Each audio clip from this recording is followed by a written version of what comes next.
All right, welcome back. We got the Rebels taking on Tulane in this college football playoff first round game. We got a moving parts. Miami takes out Texas A&M, so they're done. A&M had a good season, gets bounced in the first round. Got to see what Tulane is going to be able to do today. Ole Miss wearing the Navy and Navy combo, a lot to be made about that. Also in the second half, we're going to open up the phone lines. And actually, the background is from today. Shout out a good friend of mine that is at the game right now. But sorry for the late start. It looks packed. Ola at Vaught Hemingway for the Rebels.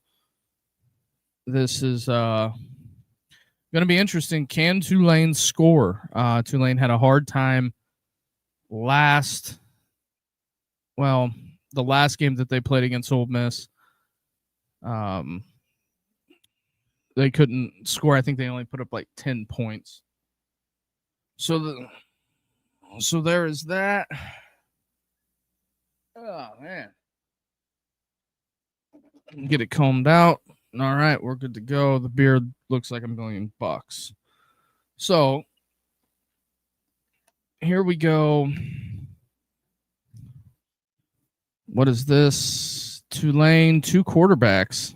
Ooh, inside pitch. That's creative, and that's a fumble. So there is that. Also, we will be opening the phone lines for the second half. Most likely could be John Summerall's last game as Tulane head coach. That is what we have going. Also,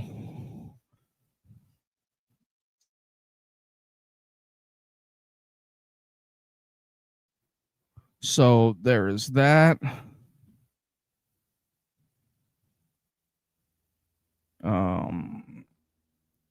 Just looking at some other stuff. Be interesting to see. Cotton Bowl matchup, Ohio State, Miami. We have that going. So that'll be there. Also, if it's your first time here, do us the biggest favor. Hit that like and subscribe button. That helps us a ton in growing the channel. So Tulane with the ball. Retzlaff under duress, but it's caught. John Summerall's motioning for a first down.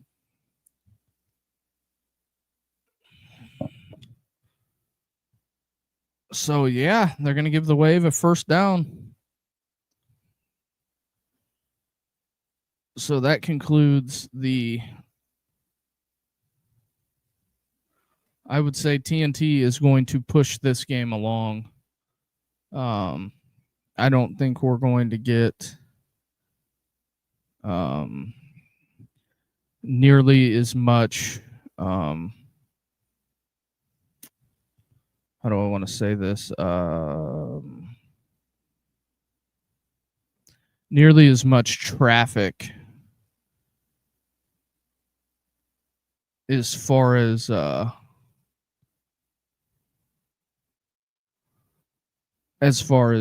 commercials and all of that stuff. They should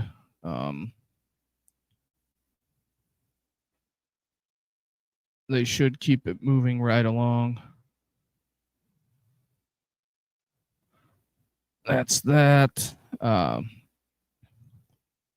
no, Retzlaff interception.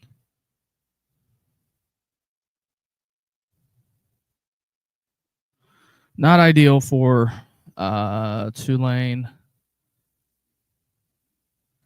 to say the least. But I do appreciate everybody who is hanging out with us today.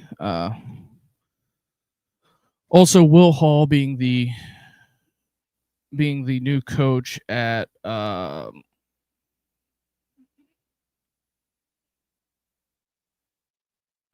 at Tulane. Sorry, I had a brain fart there. I'm just trying to get my TV set up here. Guess we'll roll with that.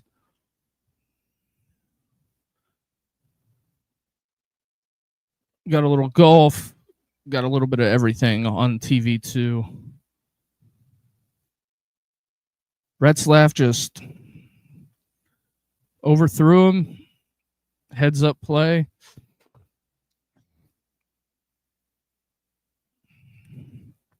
So there's that. Let's see here.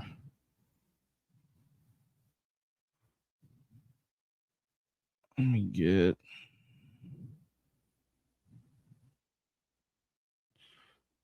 Let's get this done. Sorry, I'm just doing some external stuff.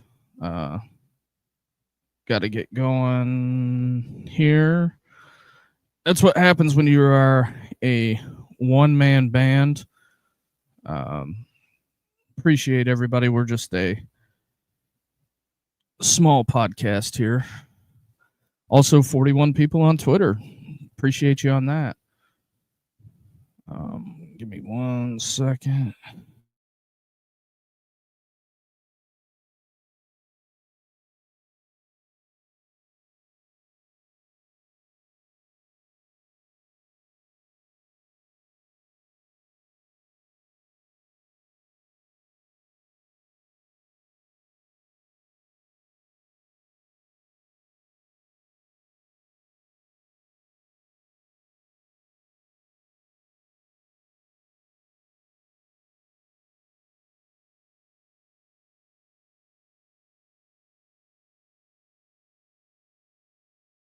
Sorry about that, folks. Appreciate everybody hanging out with us, but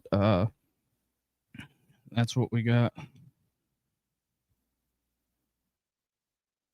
going. Let me change the photo. There's that. We're about to be live on TikTok. Give me 1 second here.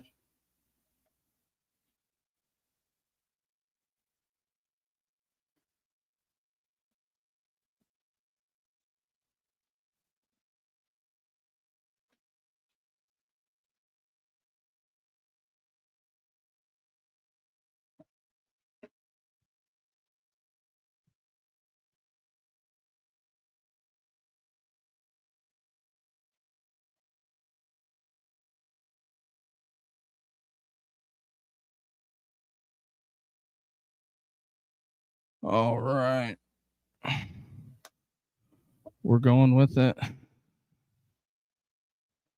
And we're going to be live on TikTok as well.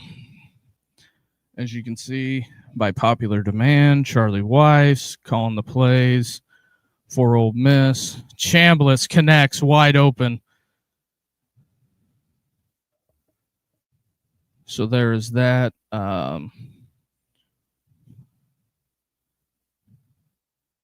Got to see where this shakes out.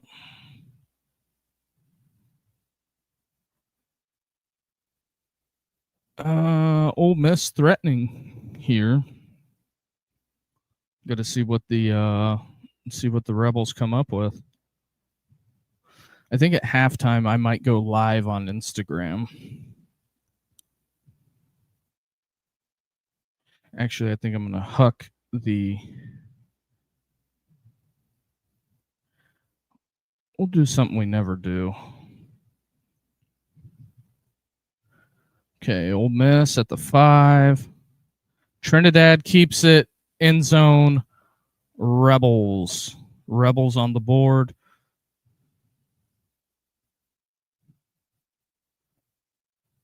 What do we want to do here? How do I?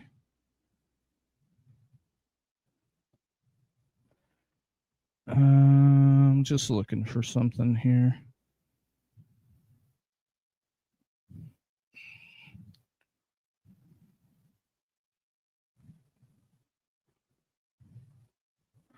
All right, Rebels going to be up 14-0. Probably going to open the phone lines in the second half.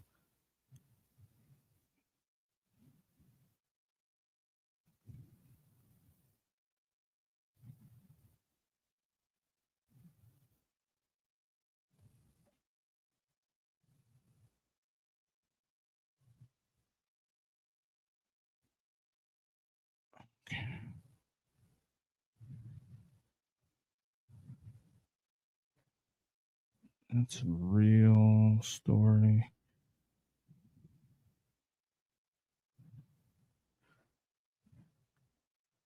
Oh, I got to figure this out.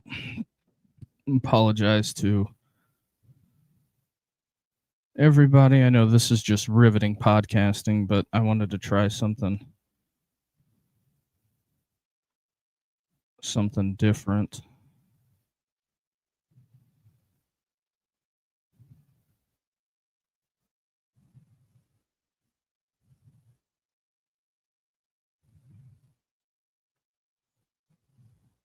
Oh, I guess that shoots that in the bud.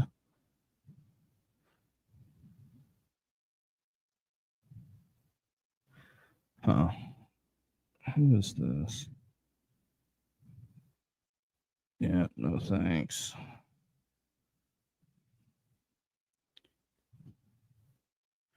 I guess they changed it, so there's that. I guess it's gonna have to be the TikTok.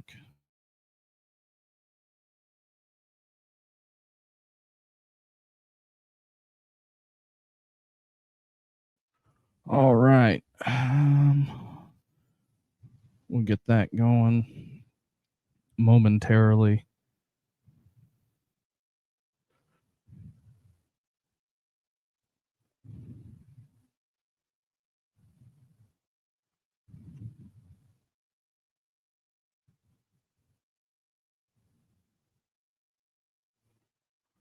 Huh.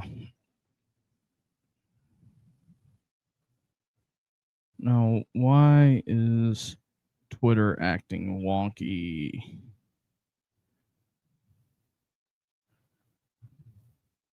There we go. We got that done.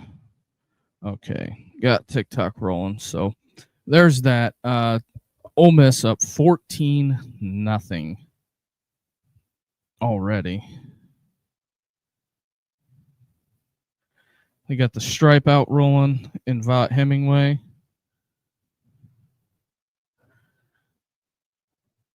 So there is that.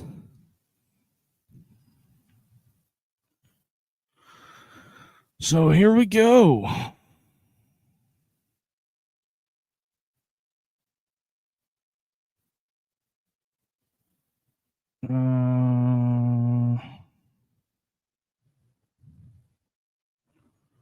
Yeah, JB pointing out a lot of obviouses. Not that I'm trying to poke fun of him, but he's right about that. So they're going to show the got 2 FCS games on right now, or FCS Division 2 championship, Montana State as well. What do we got? LSU QB and running back looking real good for Ole Miss. Yeah, I don't know how that's going to shake out. That's going to be interesting to say the least. I'm going to go out on a limb, and I don't think Chambliss will get his eligibility granted.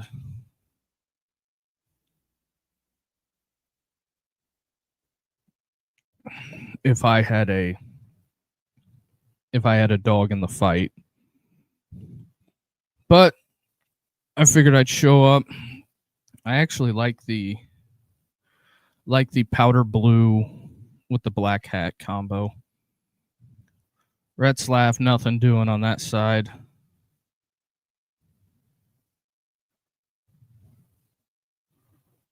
Huh. So there is that.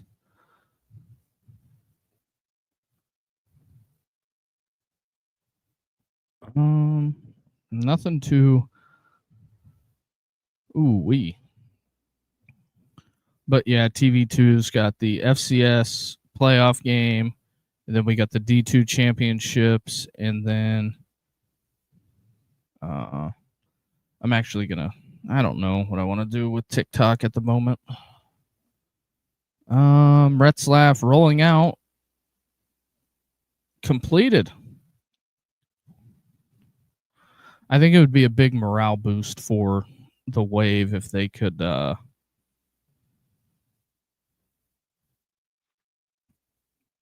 end up with getting on the board. So there is that. So what are we thinking here?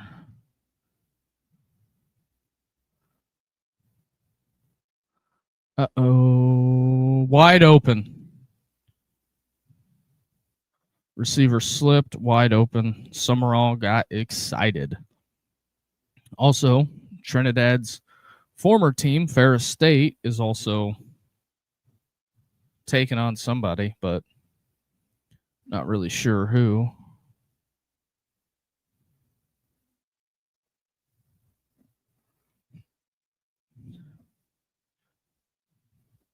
So that's kind of where we're at. Nothing real. Oh, Retzlaff up the middle. Nothing really doing there.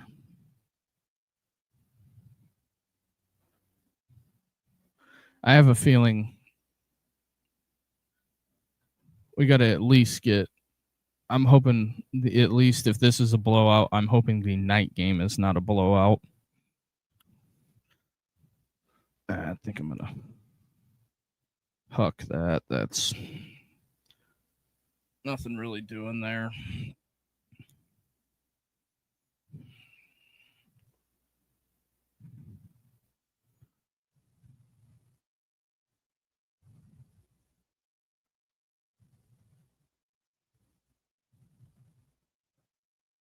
Oh yeah, waiting on some of that, but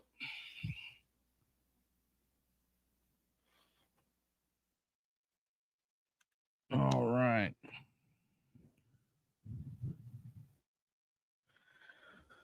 Okay. So here we go. Stuffed. What's Summerall going to do? Is he going to go for it? Or are we going to kick a field goal or a punt?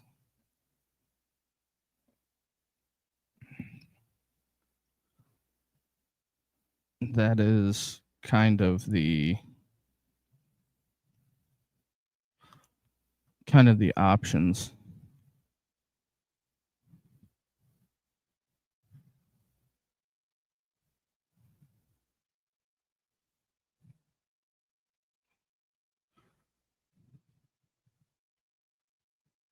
Trying to get it bumped up in the old algorithm.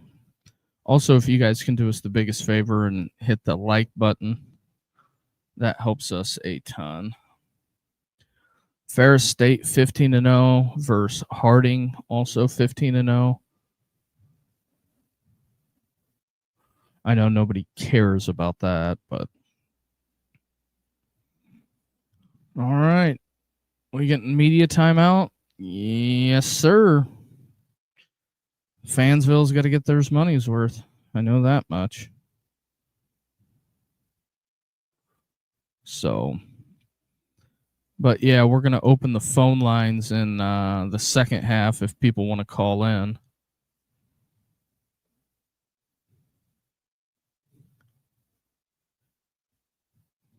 So there's that.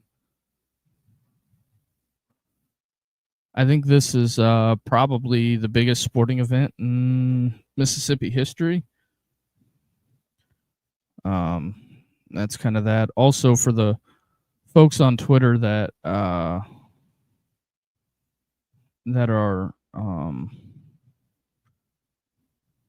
if you want to comment, yeah, Luther Campbell doing his best on the Ohio State. We got Ohio State, Miami It's going to be a fascinating revisiting of the past. Getting the Tulane education commercial.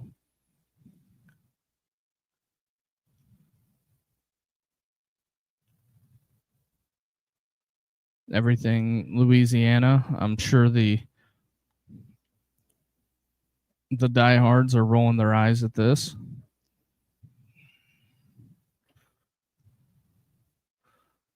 Yeah, I can't believe ESPN sub-licensed these games out, to be honest. Very fascinating. So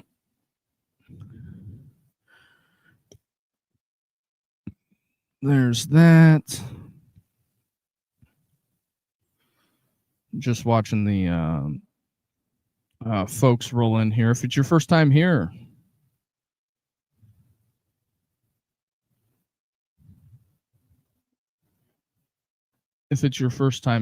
hit the like and subscribe button for us. That's what helps us grow on the channel. Also on Twitter, follow me on Twitter. Follow the show page on Twitter.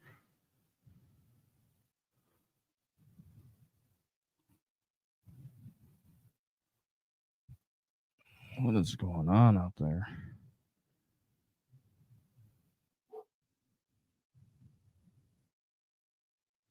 I got all kinds of people showing up at my house right now. So here we go. 4th down. What's it going to be, Summerall? Going for it. Putting it on the table. This ought to be interesting. Also, if you're watching out there, how's my audio? Is it good? And turnover on downs.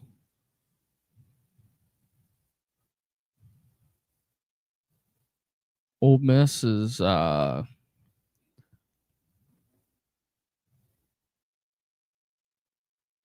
man. Just he dropped it. That's what it is. Also got the Ole Miss background for today's game as well.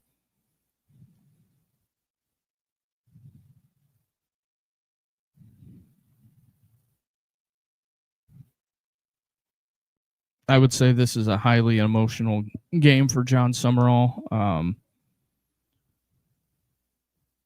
lot of things going on there. Taking the Florida job. Trinidad gobbled up. A little pushing after the whistle. Flag on the play. I think we're going to get unsportsmanlike conduct coming up. That's going to be 15 yards for the Rebels. Or no flag. Wow, that's shocking. Tulane 3-man rush. 3rd and 13, maybe? Oh, he shoved him in the neck and then he fell down.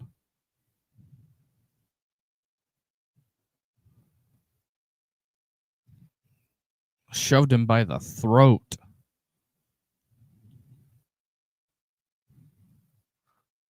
Two minutes left. Little twist action. Trinidad, not going to get there. Not going to get there at all, but appreciate all the new people coming in. Helps us a ton.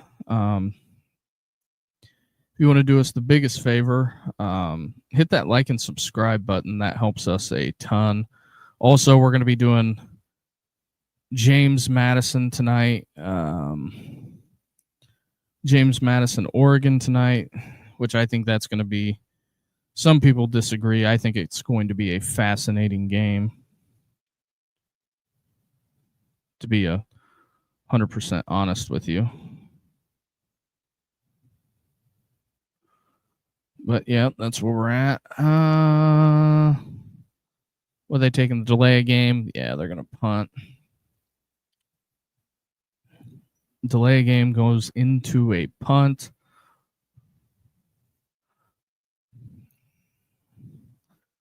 First time making Ole Miss punt today. So there's that. Also, the phone lines will be open in the second half. So for anybody who wants to hang around and call in, and we'll do somewhat of a post-game show, but more of a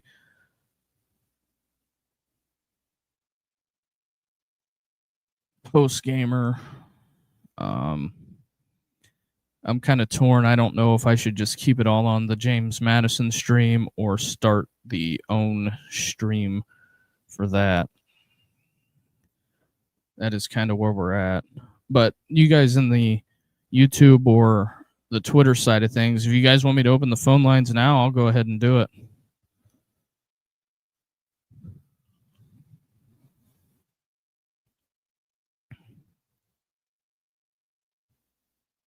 Get that out of the way. Yeah, the John Travolta Santa Claus commercial is very distracting to me. I find it kind of creepy.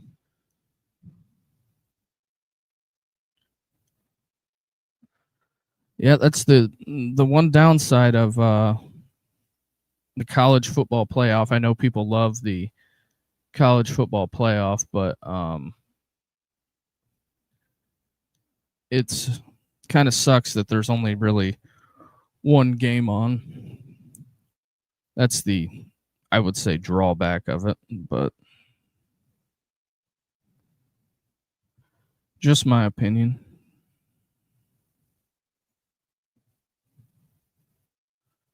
So there's that. A lot of people in the stands in the stadium today. I'm sure it was ruckus. They were showing pictures of the square before the game. I don't think TNT did a good job of representing what the Grove is. Montana State in the end zone. I did see where tickets for Battle of the Wild was going for like $1,000.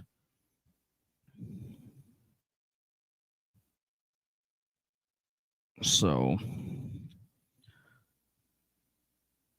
there is that.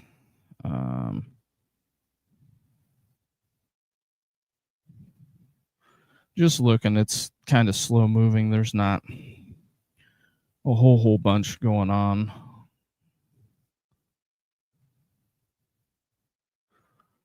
I'm just checking out some analytics and things of that sort, but appreciate everybody who's coming to hang out.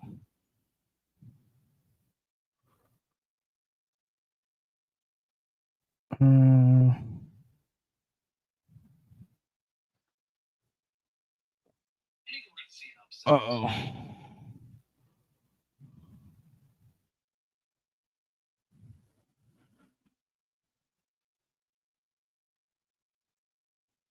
Oh yeah. Letting people get their troll in right now before James Madison and Oregon.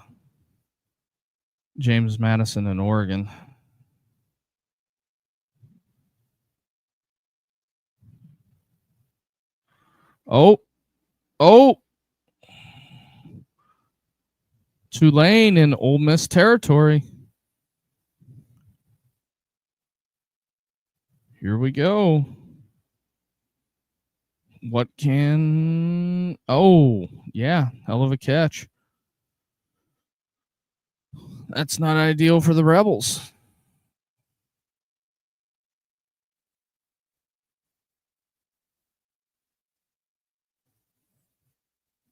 Not ideal.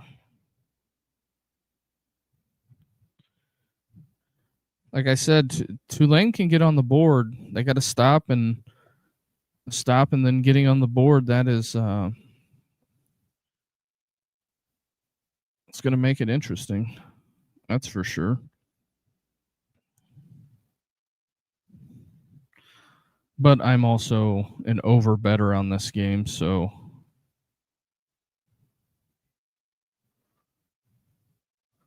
there's that.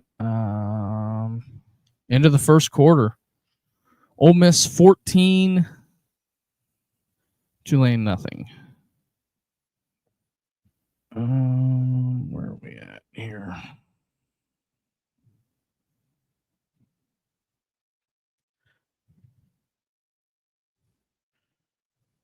So just looking at it. So there is that.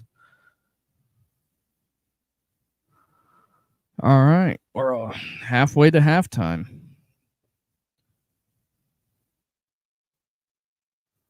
Montana State up early on Montana.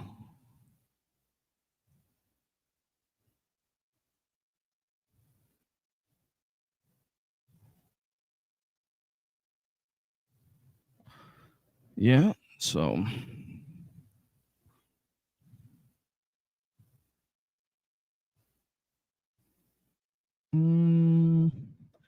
ended up with so Alabama moves on to take on Indiana in the Rose Bowl, Ohio State, Miami in the Cotton Bowl. I'm sure the people that run the Cotton Bowl are ecstatic. I think it'd be 3 years in a row that they've hosted Ohio State.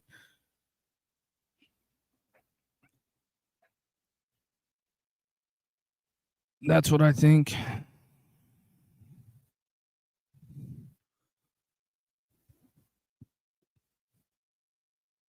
So, yeah. The college football playoff takes shape, and then obviously they're off next week, Christmas. From what Ross Dillinger wrote, I believe that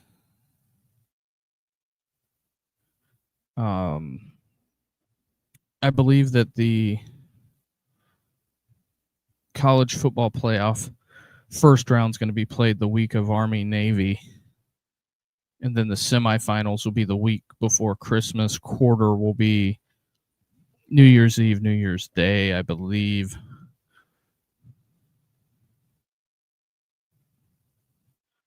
Oh, got to get Arch in there.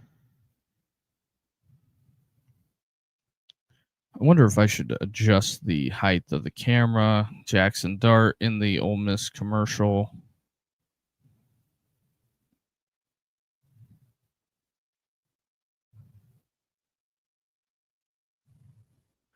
Yep. Got to get the recruiting thing out there. So there's that.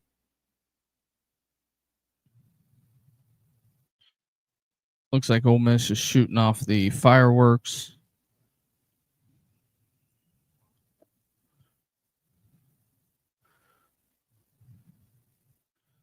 Hazy start to the second quarter.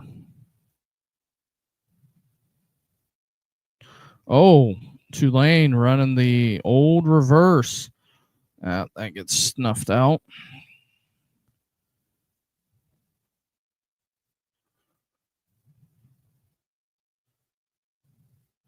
Huh. Nothing there. And then after halftime, like I said, we're going to open the phone lines.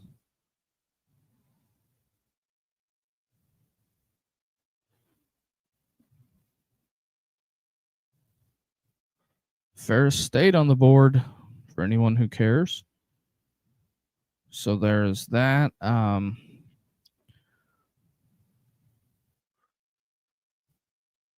So what do we have here? 3rd and 6. Nope. Tulane's going to have to kick a field goal.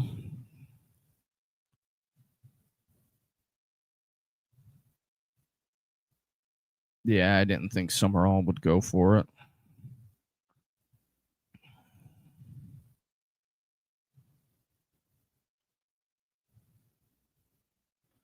Ooh. Yep. Ole Miss defender gets his hand on it.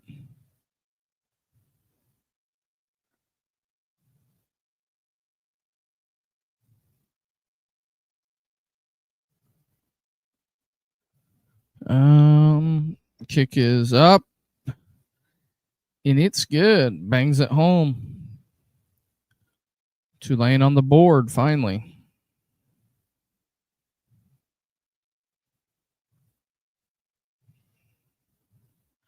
I would say TNT is going to keep it here.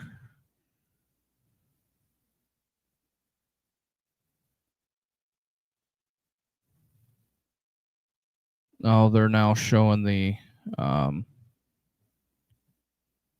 graphic of John Summerall losing his father.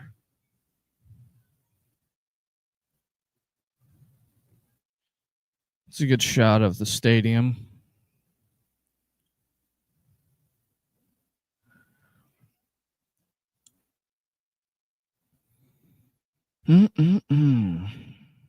So,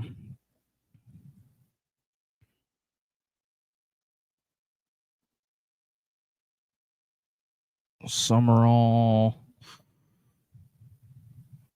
Ole Miss awaiting the kick.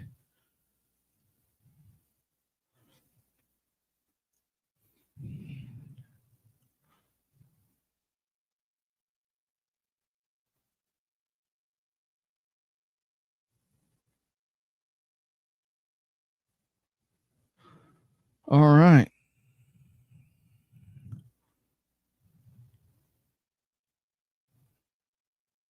Kick is away. Going to be a touchback.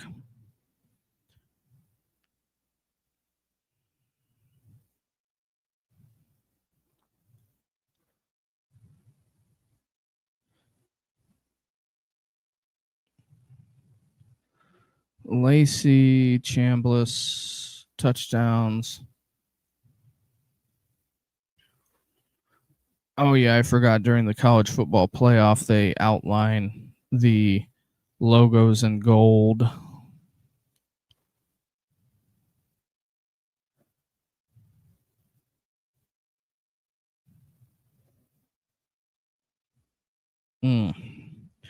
Lacey kind of stuffed on that one.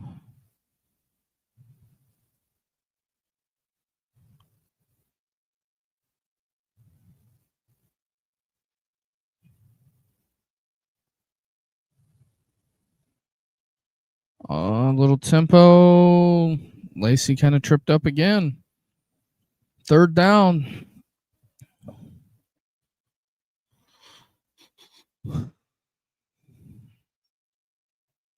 Third down. What we gonna do?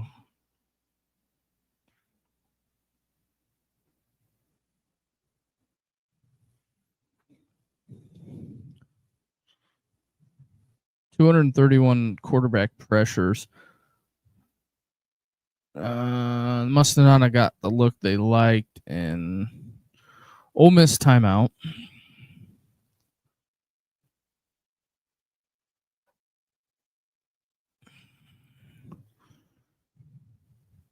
I don't know who called that.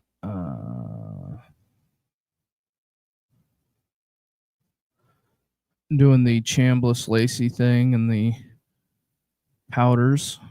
So we get a media timeout.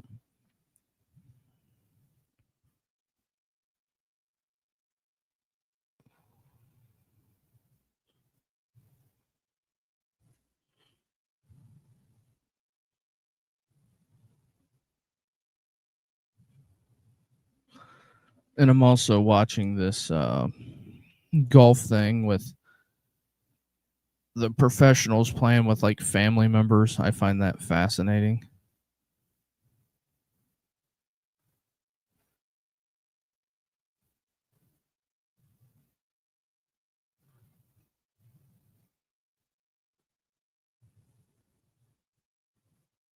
Huh. So yeah, the media timeouts are hopefully going to be not as many in the second half.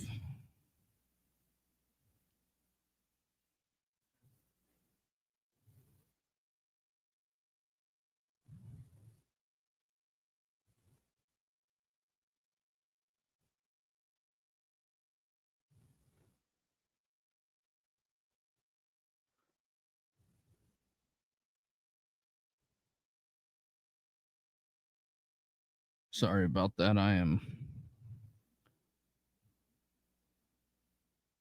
looking up something.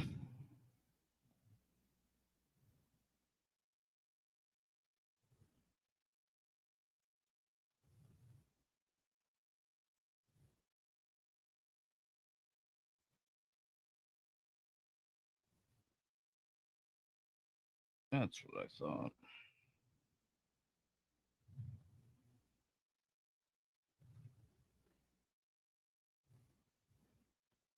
Huh. That's interesting. I didn't know that.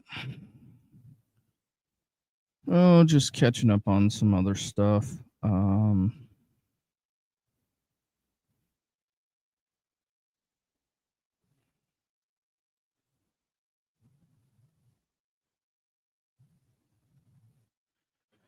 So, anybody got any reaction on Miami beating A&M? I'm sure the Texas people are basking in glory on this.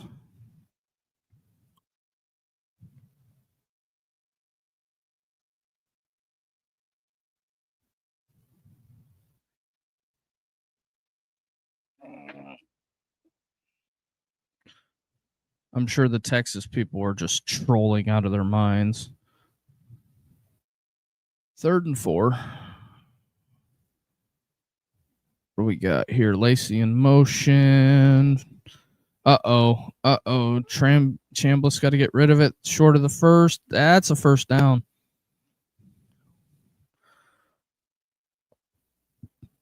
So the Rebs got it.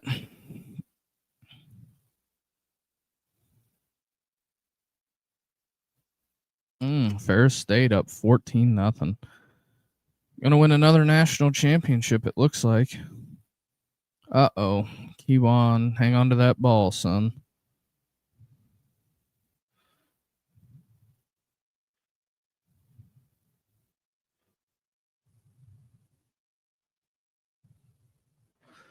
What are the Ole Miss folks' thoughts on the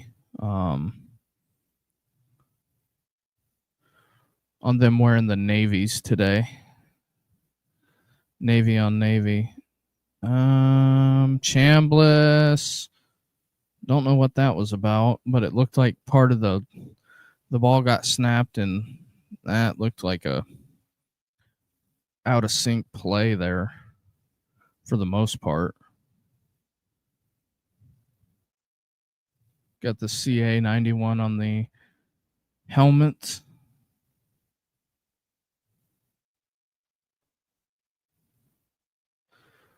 All right, where are we at here? Ole Miss has got it at their 40. Tulane looks like they're coming after them again. Another drop. 4th and 7 looks like punt here.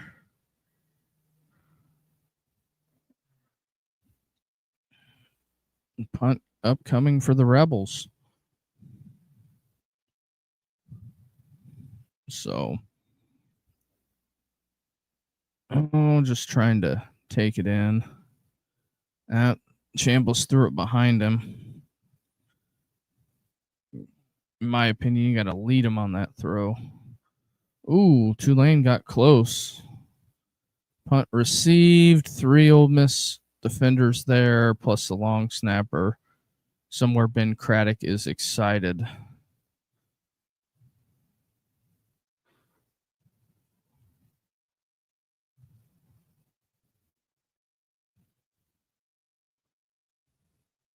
A ton of people excited down there. They're showing the fans. A lot of Christmas hats on.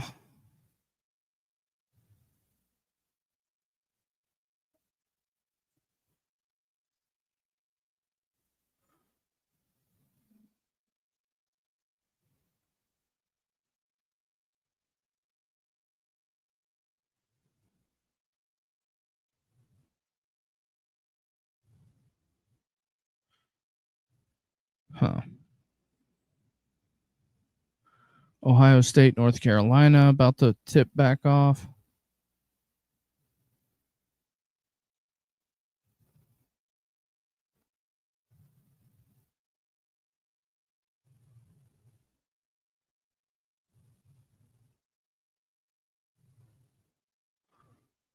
Bill Raftery. That's an interesting. That's got to be an interesting commentary. Team Bill Raftery, Brad Nessler, and Bruce Pearl. All right. Trying to get back to the game after this punt.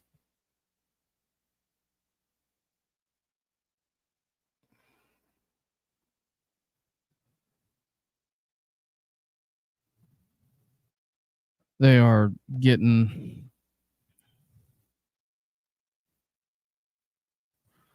everything in line. Who wants to go buy a Nissan? They are getting everything ready for the New Year's Eve party. I'm sure if you live like downtown Manhattan, like I would just go on vacation. That be out of town those days.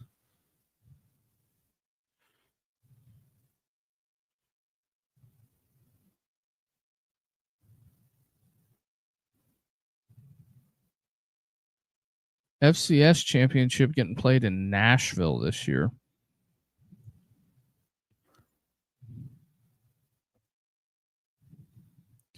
Oh, they're showing the Miami pick. So we've got 2 matchups set, looking to get a third one set on who Georgia's going to face off against in the Sugar Bowl. And it most likely it's going to be Ole Miss. I cannot fathom what the tickets will be for the Sugar Bowl.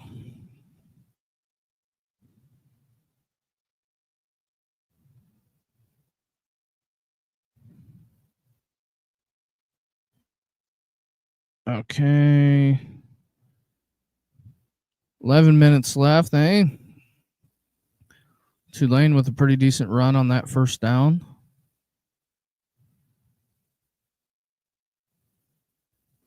Montana State up 13-0 on the Grizz.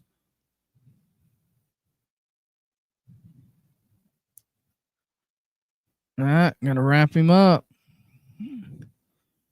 Gotta wrap up there, fellas. So Retzlaff throwing the screen. Nothing really doing there. Not a whole lot there. They got going on.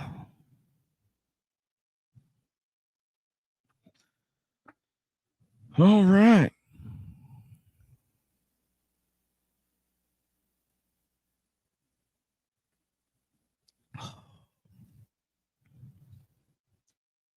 Not gonna say it's a snoozer, but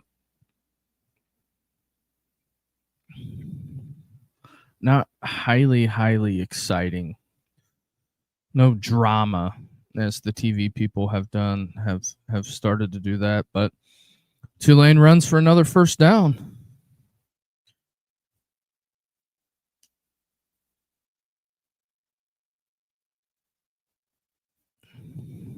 Be interested to see. Ooh.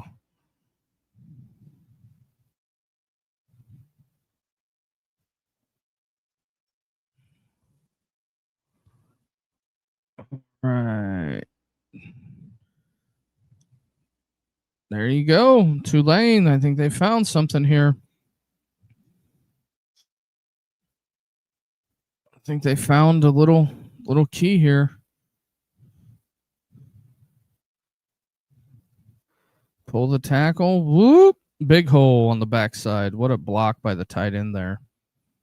Kind of sprung him out. It was a good vision by Tulane's back right there to cut it up in the hole.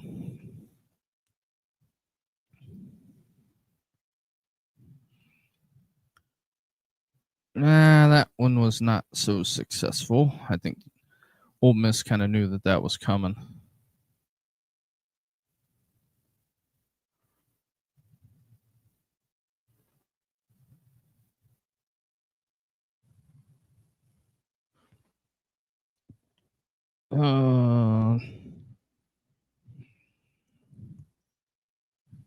lot of powder in the one section. I would assume that's the Tulane.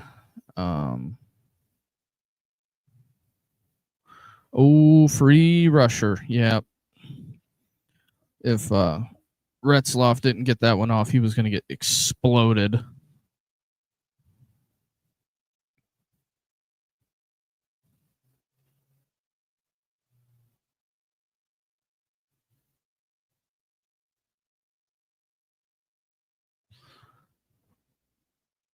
Showing the Rebels cheerleaders. Maybe I can get some hay made there.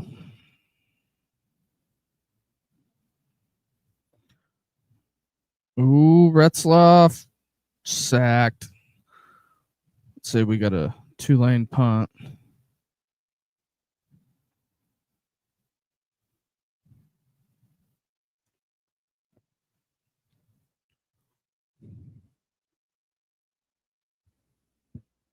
I know this is riveting podcasting for everyone out there.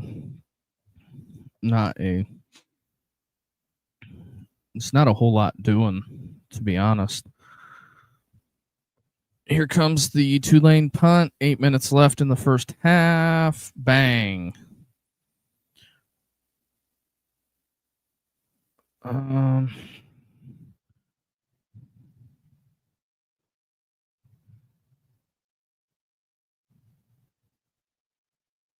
We're going to be pulling hard for the Dukes.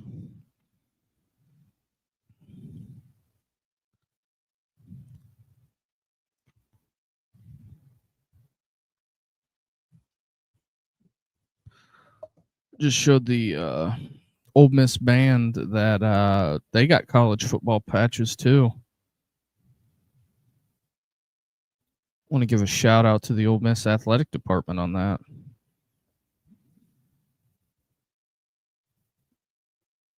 Ooh, uh-oh. Flag on the play.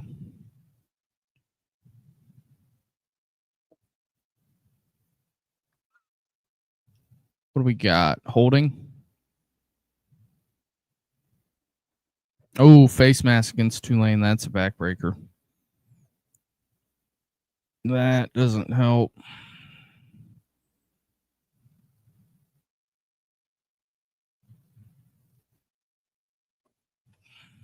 Yep, got him. Plain as day.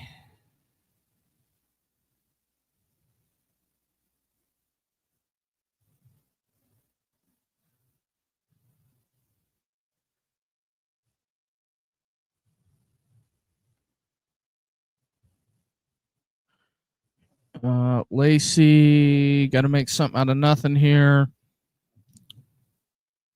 I think Lacey, outside of Jeremiah Love, is the best back in the nation.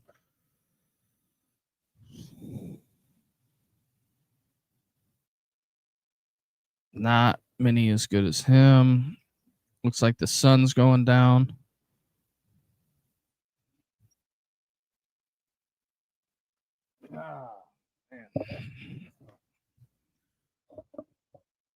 Looks like the sun's going down a bit. Ooh, Trinidad goes up deep and nothing there. Overshot the target by about 10 yards.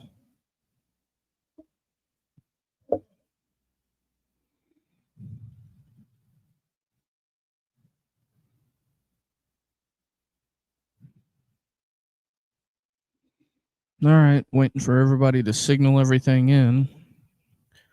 Plays in opponent territory. Tulane's got 17. Ole Miss has got 6, but they did have some big plays. Kewan Lacey stuffed on third down. We have a punt coming up.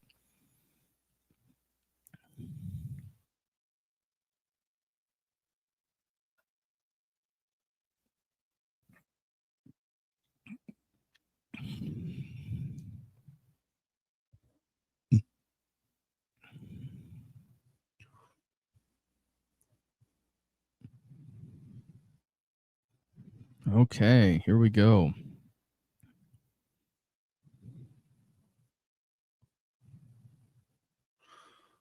4th down. Did he get it? Hey, Pete Golding.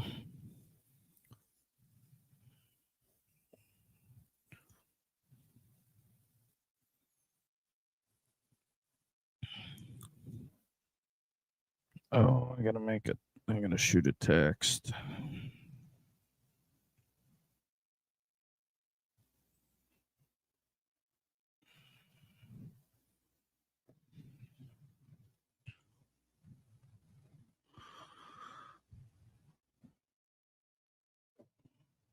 What is that?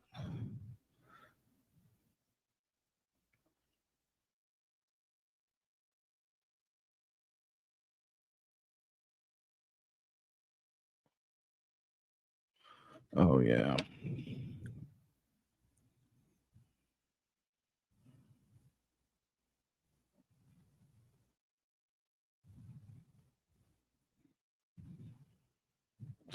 Oh, just ooh, he gets it.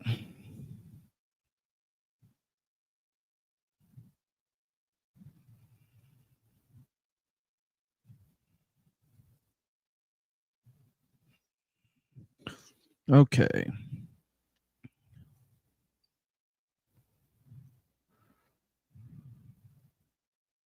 All right, where are we at? Chambliss completion. I think Tulane's done a fairly decent job on their back end. Uh-oh, kid got a cramp. 5 minutes to go.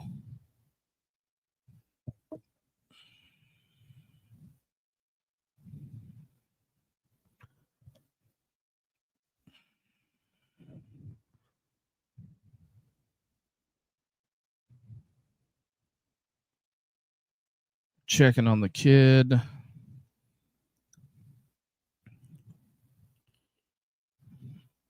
All right, media timeout.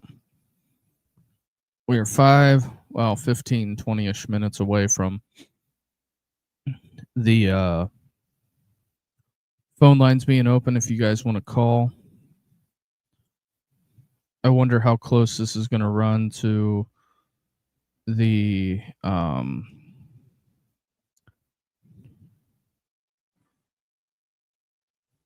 us versus Barstool. Barstool 50, almost 51,000. We have 89 on Twitter. So there's that.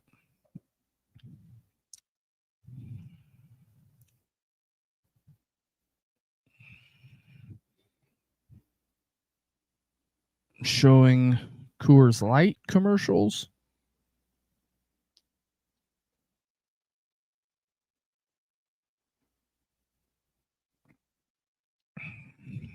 So there's that. Also, better get the halftime graphic up and ready.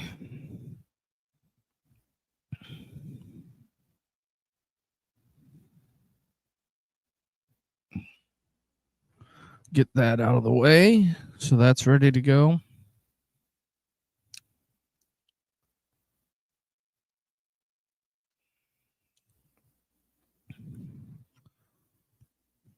Oh, more Game of Thrones.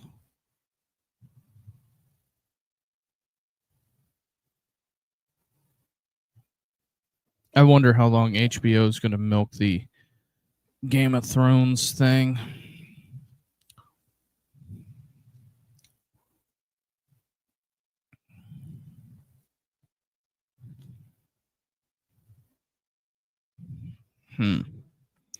But yeah, I had a good friend send me the picture of the VOT, so we got that going.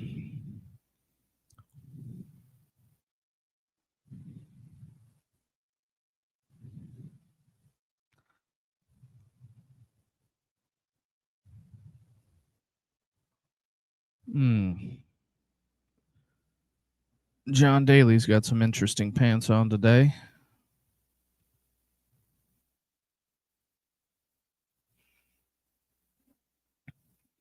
Oh, showing the Vaunted Egg Bowl. Subsequently, Kiffin's last game. I hope the one thing I'm hoping for is the LSU people to.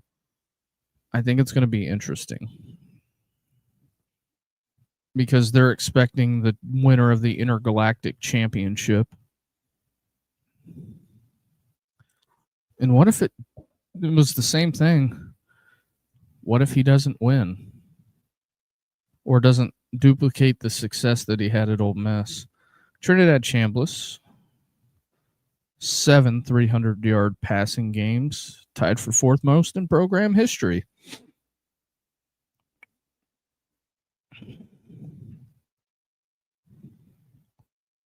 Montana, field goal, good. Keybon Lacey, short again.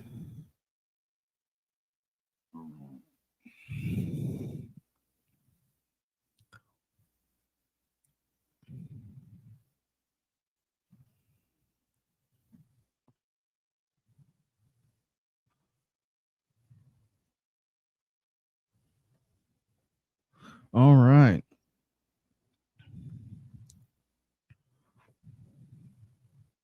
Ole Miss lines up to kick a field goal.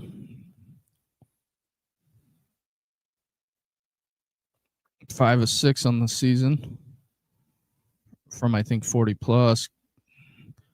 It's up. It's good. Ole Miss up 17-3.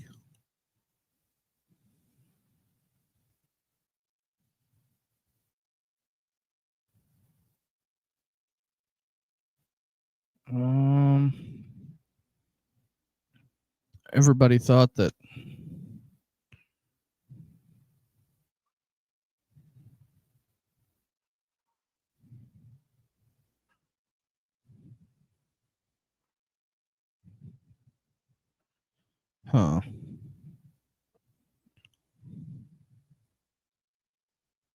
That's an interesting graphic.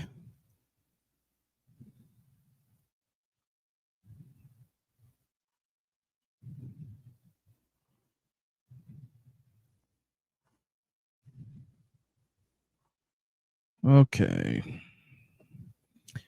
Well, TNT did the right thing by keeping it here. Uh-oh, we got an injured Tulane player.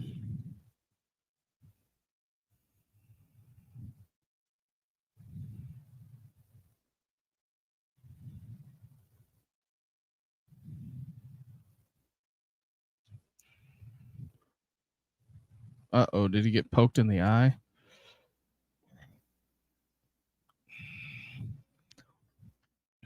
Jesse Palmer on the call.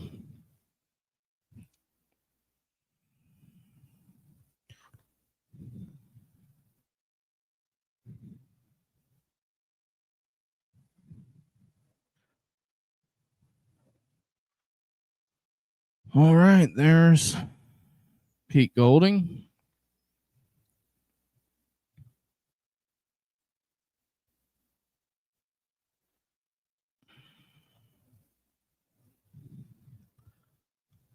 All right, waiting the kickoff. Is Retzlaff on kickoff return? Oh, no. Oh, no. What a big return. They had Retzlaff back on the kickoff return. That's interesting. Will Hall, John Summerall, the bag of tricks today. Yep, caught them all looking, and they didn't stay in their lanes. They all looked at the guy with the hands up and started running over to him. That is the thing with football.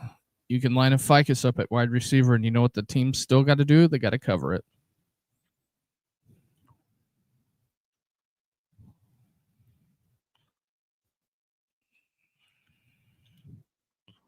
So that's kind of where we're at.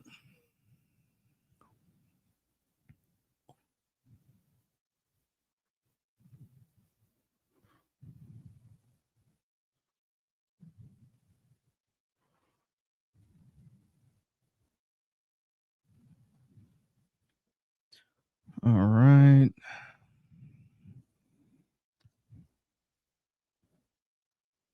Yeah, tonight your boy's going to be pulling hard for JMU.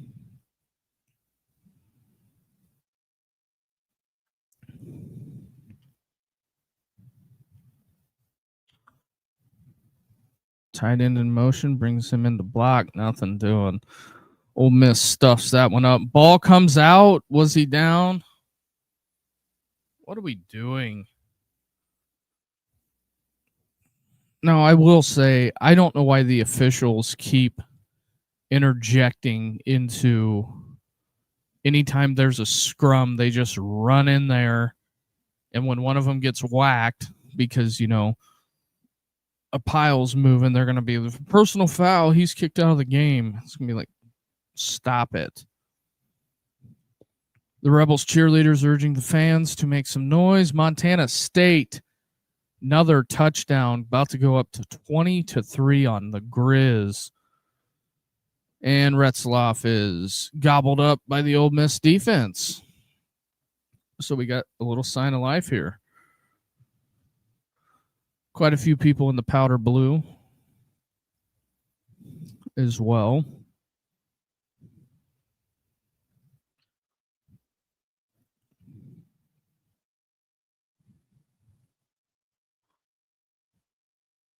Bailed, twist, breaks through the line. Yep.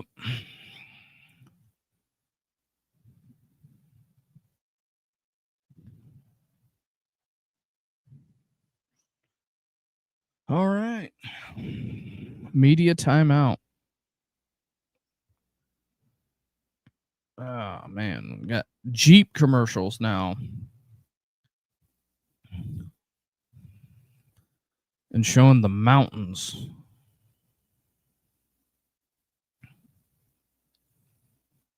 So there's that.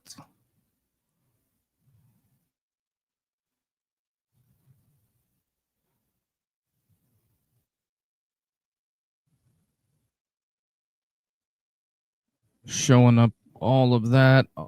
Yeah, in the second half, we will have the phone lines open. Chat GPT commercial. Chat GPT getting out there. Also, I'd like to know what a lot of people's stance is on the belly putter.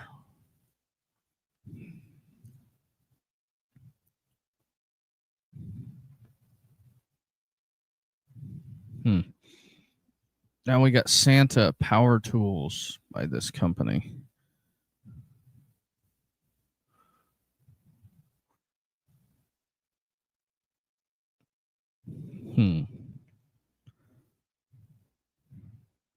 Harbor Freight. Santee built his sleigh with Harbor Freight tools. Ooh, Wingstop.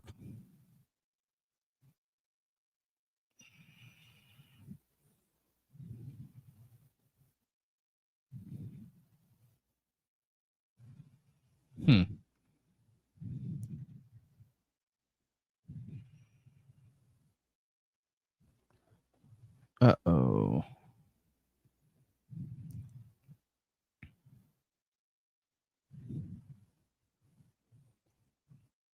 All right.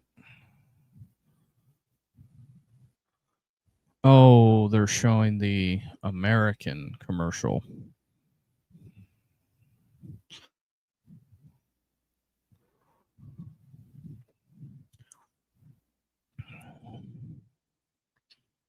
I was kind of hoping, since they brought Wichita State into the American, have the old Shockers fire up the football program. Fella dressed as Buddy the Elf. I guess that was the 2-minute timeout because it can't be the 2-minute warning for some strange reason.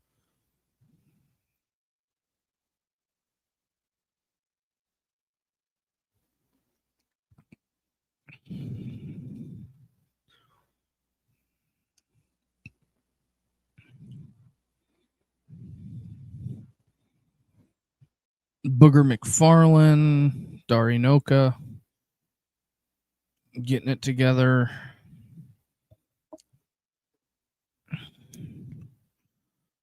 Oh, yeah, I forgot. NFL comes on today.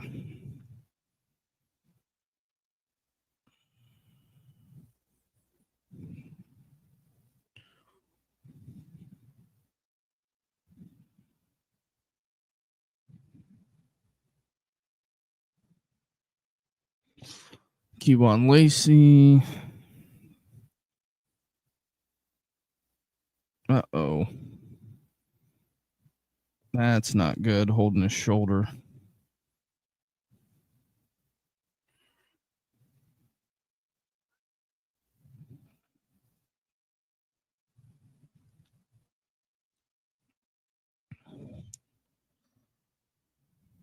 All right. Let's say golf is going to get chopped out of the multi-view.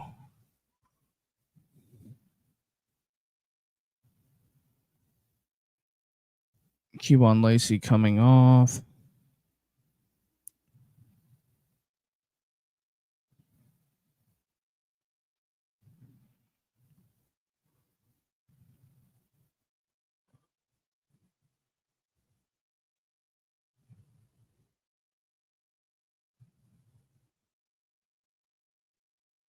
There's that.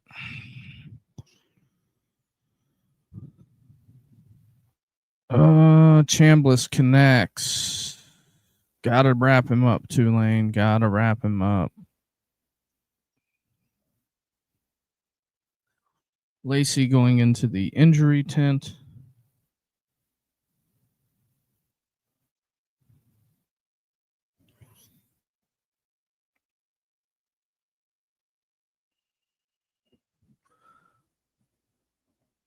Getting old TV3 fired up.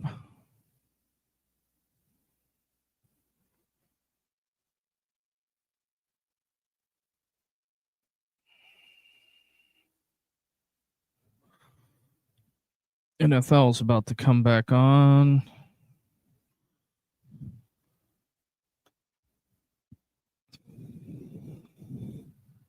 Chambliss out of the pocket. Chambliss gets a first down. Uh-oh. Might have just got the wind knocked out of him.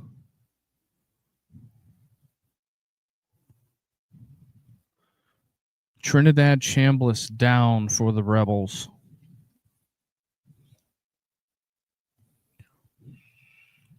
What happens? Ooh. Head hits the turf.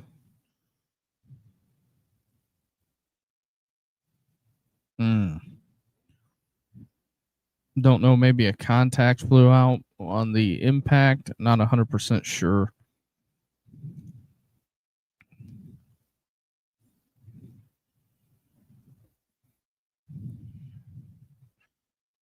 Yep, they just keep replaying his head hitting the ground.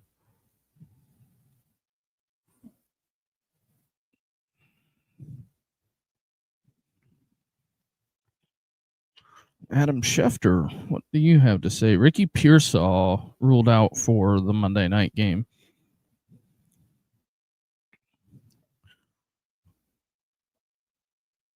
Who's coming in? 44 seconds left in the first half. Nothing doing for Montana there. Austin Simmons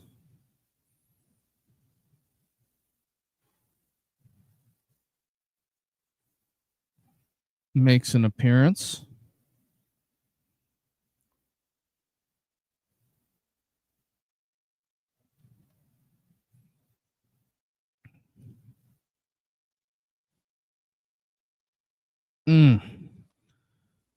That kid can sling it now.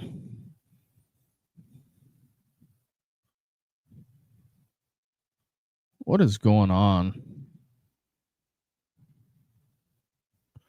36 seconds. Ole Miss, it'd be great if they could get in the end zone here. Tight end, another first down. Tulane injured player. I wouldn't think they're going to step away on this one. Looks like a shoulder.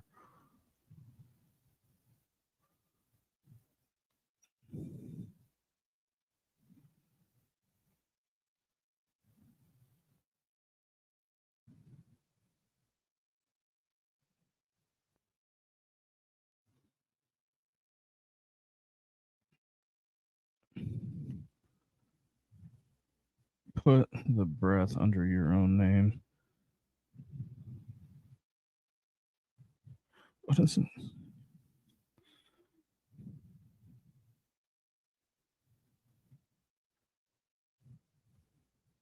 What are you talking about?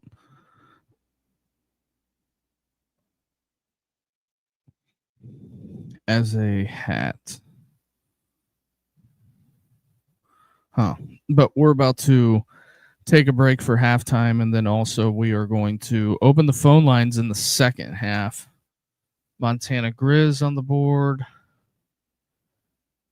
Commanders Eagles just kicked off.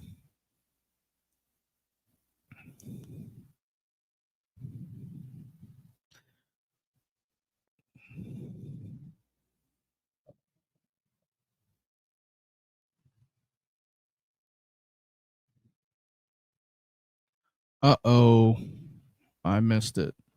Is that Tulane ball?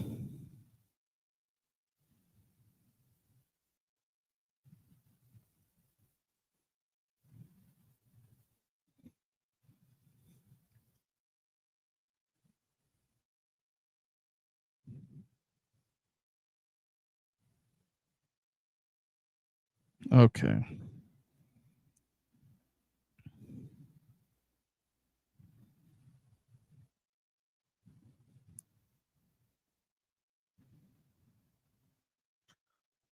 Ooh, that's Tulane ball. That is. That is Austin Simmons probably not getting tackled for, I don't know, a couple of months. Tulane got some signs of life.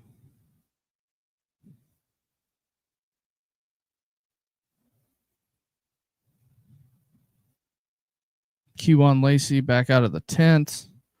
Don't know what Tulane's going to do. Yeah, they're just going to run it and get out of the half.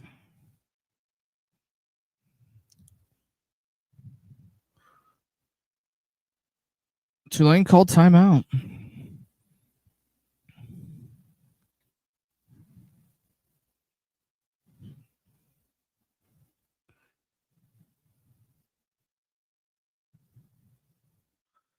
Yeah, I don't know what that guy was talking about. Also, if you're new here, do us the biggest favor.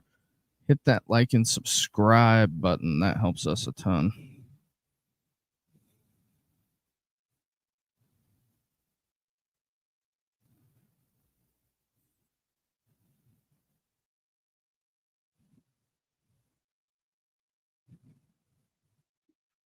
What's old?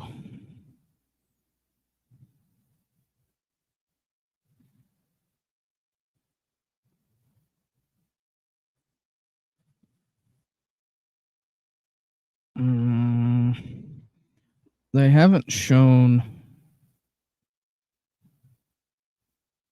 Have not shown the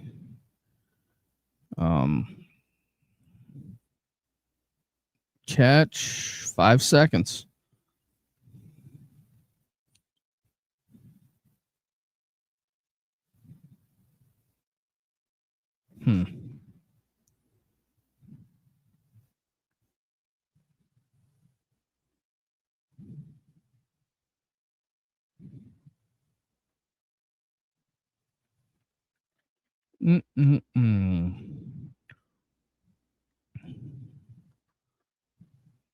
Out of bounds again. 2 seconds. I think they're going to have a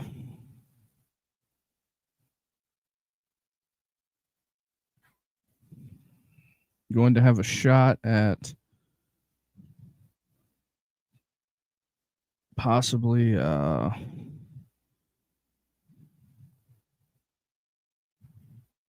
hucking it to the end zone.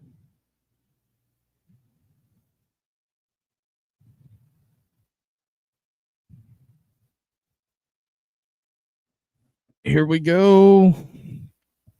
How far can you throw it? Retzlaff. Okay, we'll take a timeout.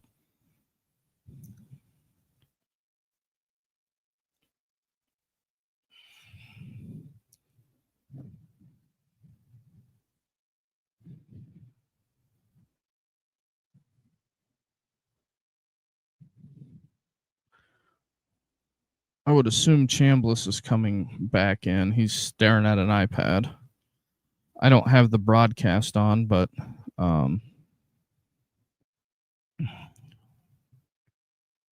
we will open the phone lines. The phone lines will be open.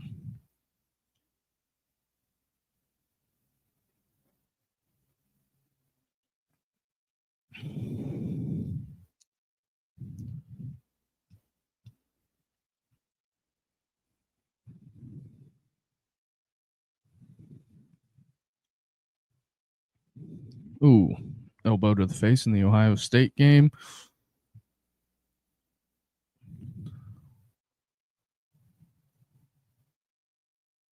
And he dropped it. That's the end of the half. So there we go. End of the half. All right, folks. I will see you after halftime.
All right, we're back.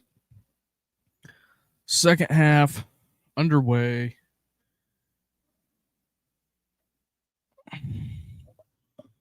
All right, let's get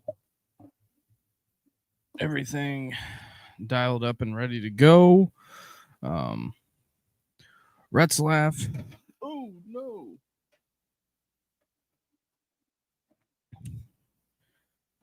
Had to get the iPad unplugged.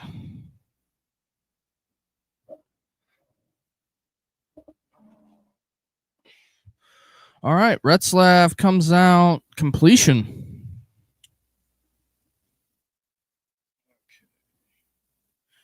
Sorry about this, folks. I apologize.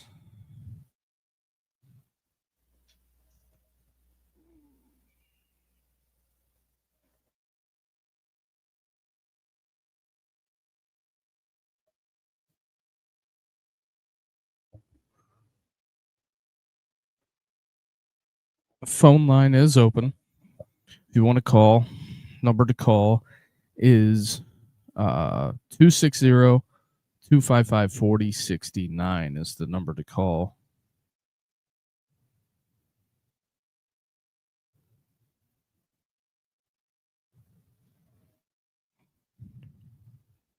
Let me get that up for everybody. Yep, phone number's at the bottom. If you want to call, go ahead and get your call in. Gotta do some of this. Nothing really doing for Tulane gets a first down. Oh boy, gotta get that in there. Trying to get everything set up for the back part of this show.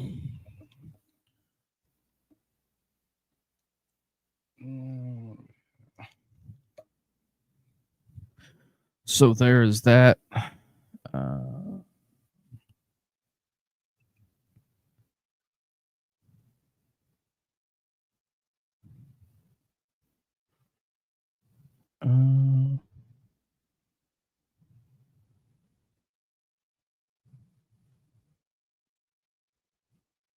Okay. We got that. Got the volume turned up, so we are ready to go.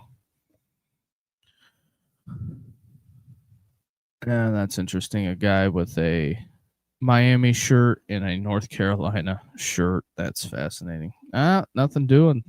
3rd and 10 coming up. Also, we'll be live for James Madison, Oregon. Everybody thinks this is going to be a blowout, so we'll see. But the phone line is open. Number to call 260-255-4069 is the number to call. Appreciate everybody.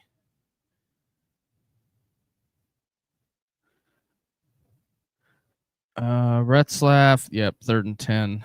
That's going to be a Tulane punt, I would assume, coming up.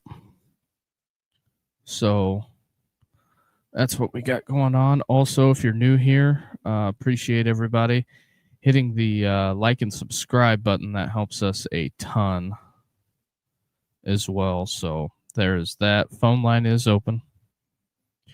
Here I will.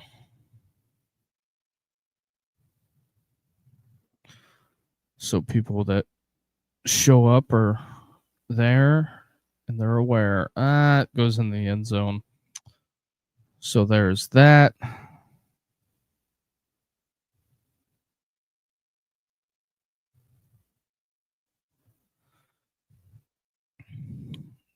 Ooh, Eagles score as well. Got all kinds of stuff going on today. So just looking.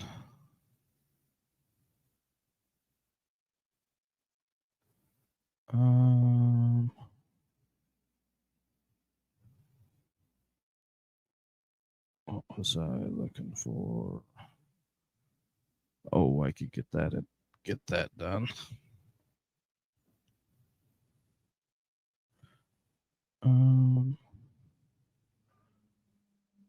Yeah, I know how I want to do that.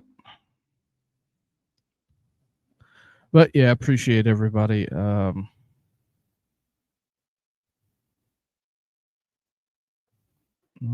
that's not what I wanted.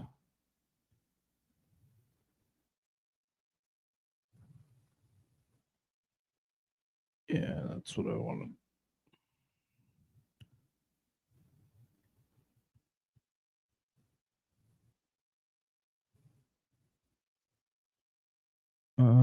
Sorry, this is riveting podcasting. I know it.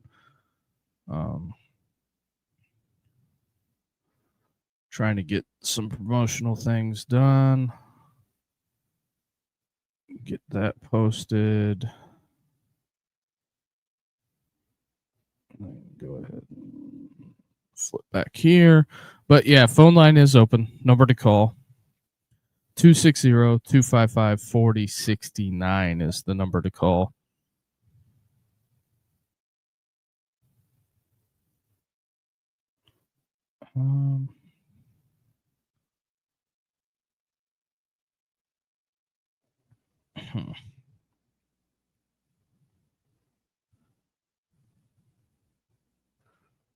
Getting some of a lot of this stuff done.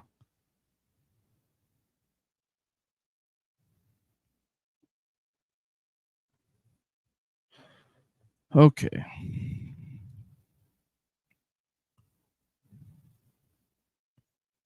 Got that going.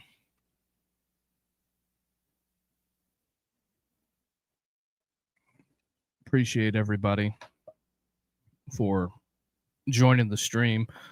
Number to call 260-255-4069. Give me 1 sec.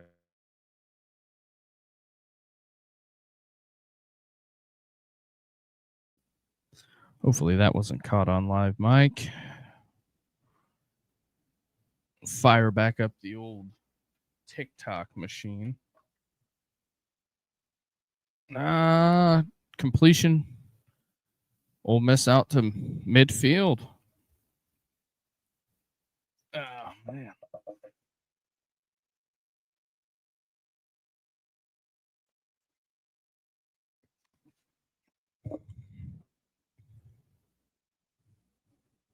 All right. Ooh, what a strike by Chambliss. But yeah, phone line is open. Number to call 260-255-4069 is the number to call.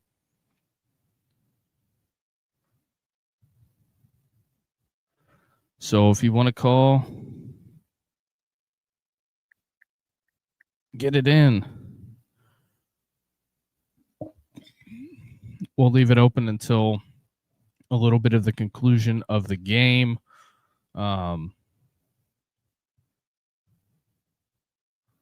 Appreciate everybody.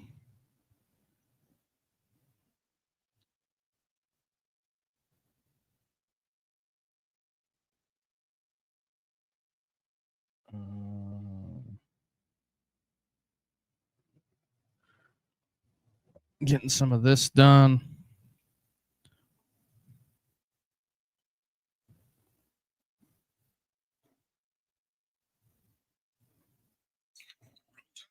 Oh, what's up, Alan?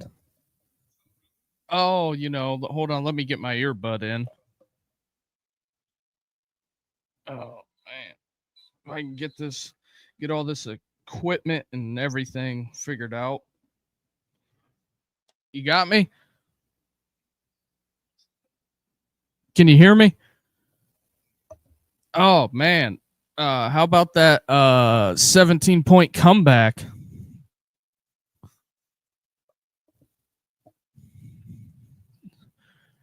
I didn't think that, for the most part, I didn't think that it was I knew if they came out and started running the football, they would be okay.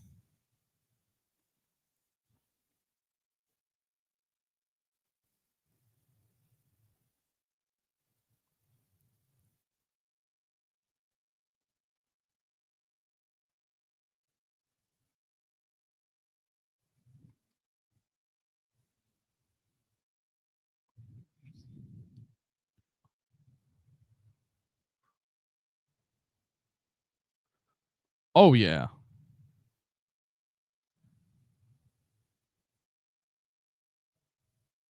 Oh yeah. I hear you on that. Um Also we're live on YouTube too. I decided to fire up the TikTok. Since Kiffin left Ole Miss, I had to come out and support the Rebels. I,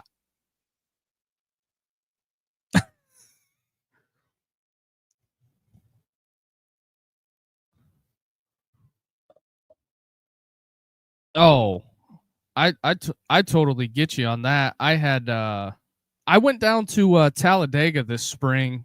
Uh I will say going into it, it was my first NASCAR event, but it was unbelievable. And I have a lot of family in Tennessee and stuff that live in the southern part of Tennessee over by Murfreesboro. I will say for somebody that's grown up in the north that's always went south, I don't understand the bias and all the things they say about the people that live in the south, because when I went to Talladega, I had nothing but nice, friendly people the entire.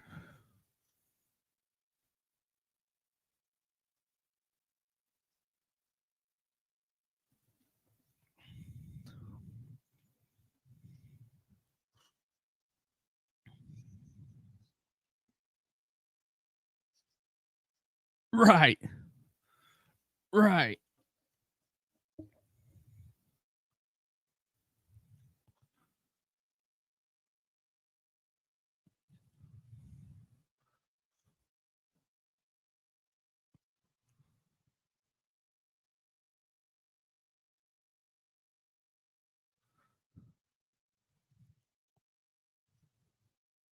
Yeah.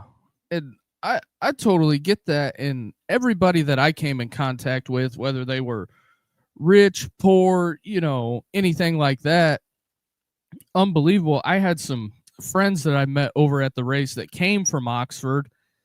They live over by Ole Miss, and it was a great time. We had a couple people come in from out of state, but the Talladega experience was unbelievable. That's just my opinion, and especially whenever I went over to um I'm trying to think. I was going to ask, I never asked anybody, what's up with all the armadillos on the side of the road in Alabama?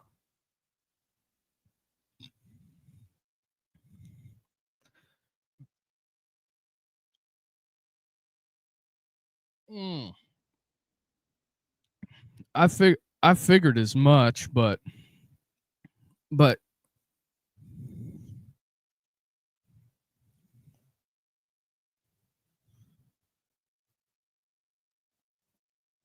oh, gotcha. Gotcha. That makes sense. Ah, man, I can't believe A&M Marcel Reed, but here's the thing. If I'm a Texas A&M fan, if I'm an A&M person, even though you didn't get there, it's Mike Elko's second year, and I think that what they had was, it was unbelievable. They had an unbelievable year. Obviously, they lost to Texas. They throw the pick in the end zone to end the year. Um, but if I'm an A&M person and you let Elko get it together, I mean, there's the I think the possibilities are limitless at A&M. I think they're going to be something to deal with in the future.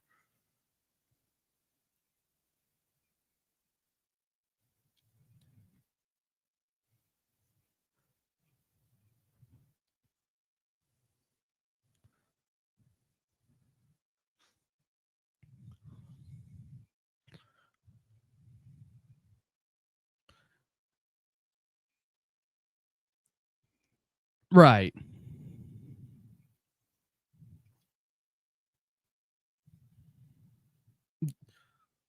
Yeah.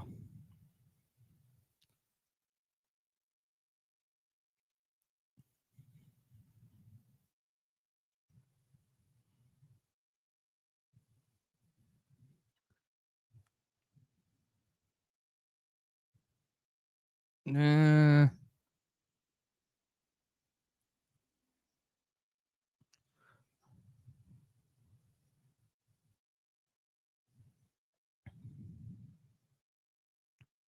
and the other thing too is that everybody forgets that Nick Nick Nick Saban lost to Louisiana Monroe. Everybody forgets that 14-21, and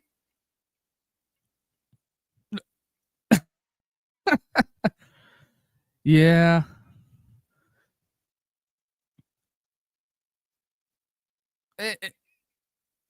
yeah, and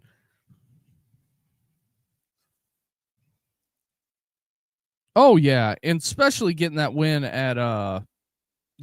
in against Georgia, which was I think that was one of the best games Alabama played all year was against Georgia.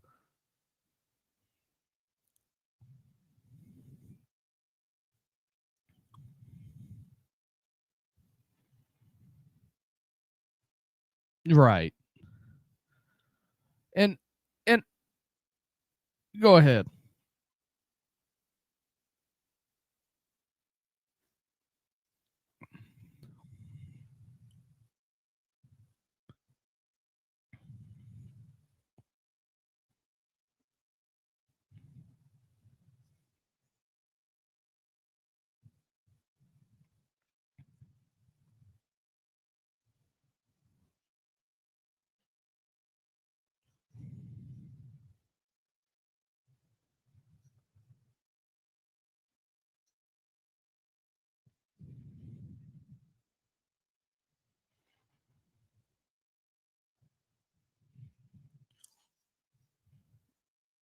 Yeah. Oh, I 100% agree with you on that. And because I live in Indiana, um it's interesting. Um it's interesting because the people in Indiana didn't know how to take him, but he comes out and wins, and it's unbelievable. They win that Big Ten championship game. You can't be nothing but happy for Indiana. They're the losingest program in all of big time college football, and they come out, win the Big Ten. They're going to play Alabama, which some I've seen some people that are the Alabama homers. They come out and they are, oh, we're going to mop Indiana. I'm just telling you, the Hoosiers are for real, and Ohio State is for real too.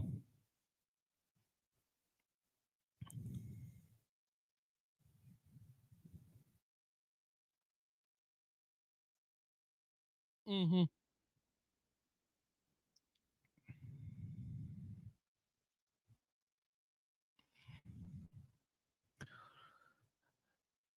There isn't.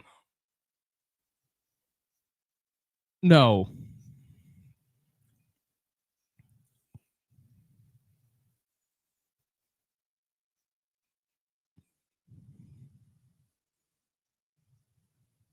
Yeah.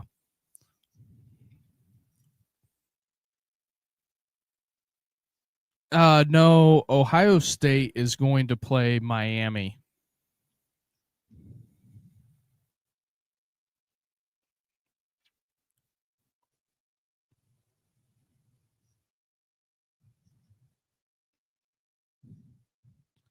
It's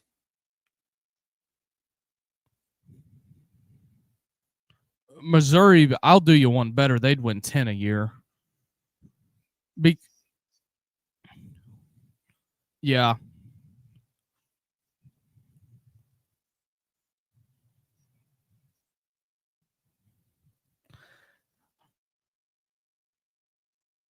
You don't have anybody because nobody can recruit the caliber of athlete that is there with a with a Michigan or an Ohio State. And I think Michigan is 2 clicks behind Ohio State in the caliber of athlete. I think Ohio State recruits at an SEC level.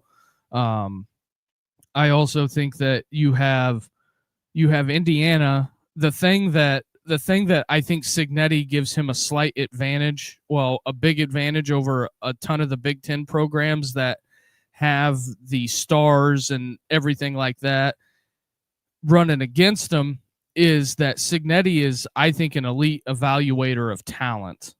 And I think that,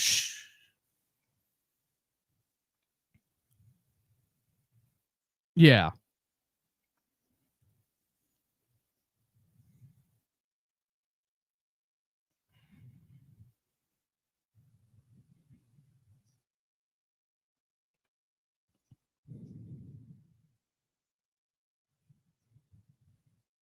yeah.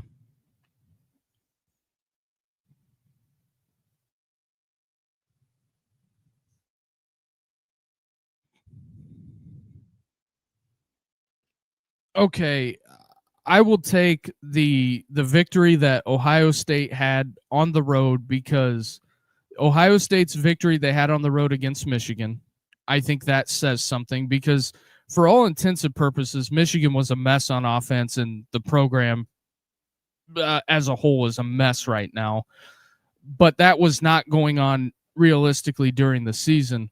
But the other measuring stick that I'll use is, I think Texas is a good football team. I mean, they got outclassed by Georgia, but at the end of the day, you have to remember winning at Georgia is not easy.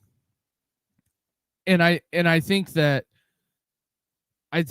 when it comes to what I'm judging Indiana versus Alabama on, is I think the issue Alabama's going to have for the most part against Indiana is running the football. And Mendoza can sling it. It's going to be a lot of pressure is going to be put on Kane Womack. And I think the Oklahoma thing is I think that created a rivalry between Alabama and Oklahoma, to be honest with you. Um but I think the last 3 times that they played, Alabama's been the better team, and it just didn't show in the scoreboard business, if that makes sense to you. I mean, the first year, Milrow didn't play very well. I think, for me personally, I think Milrow going to the draft, it was wipe the hands clean. Thank you. Don't go in the portal. Just go to the draft. It is what it is. That's what happened, and Alabama didn't make the playoffs. But I also think that, so I'm reading some comments here. People are saying Mendoza's overrated. Well, he just won the damn Heisman. That's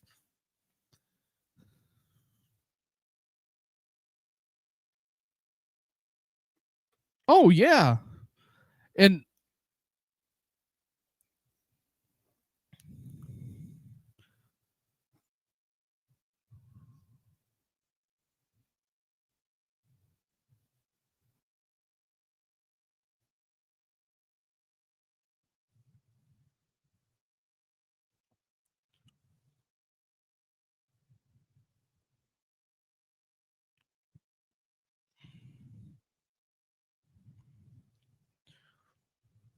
right.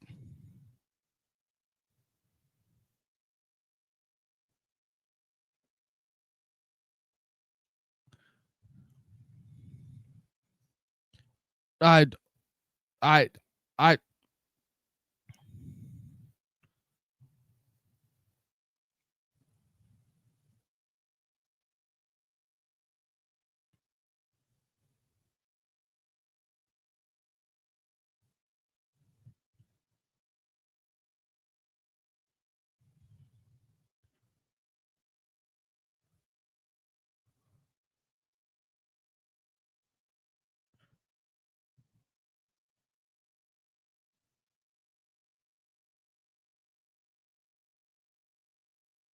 oh,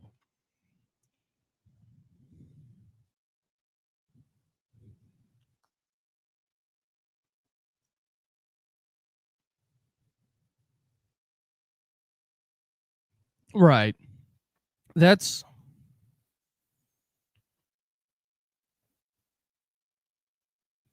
uh, I totally get you. I think there's going to be a break off, but they got to figure something out with this conference realignment.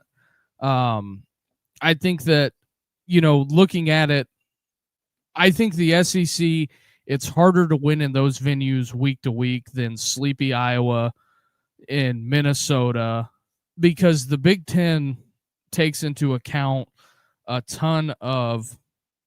a ton of things that comes to do with weather, like Minnesota's outdoors, Wisconsin. But I'm not saying those teams are good, but I think I'm going to go ahead and say it now. I don't know if you'll agree with me or not, but I think James Madison has a real shot tonight.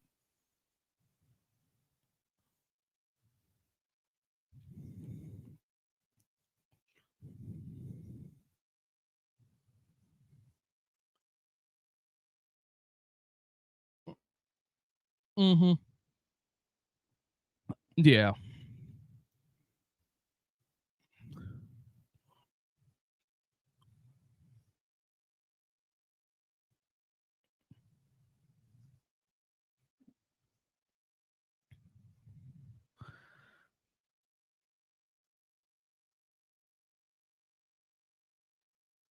Well, here's the thing that kills me with Dan.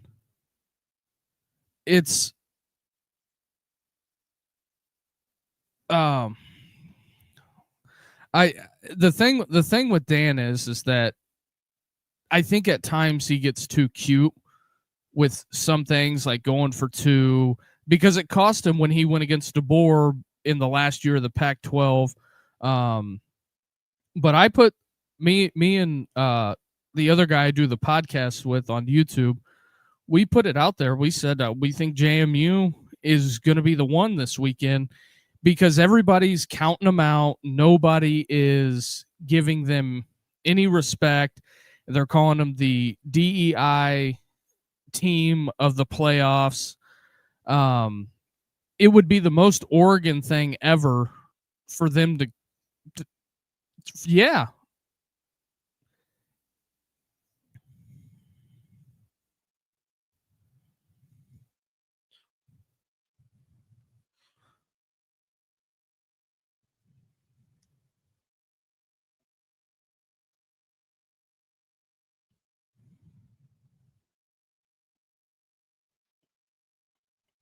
right.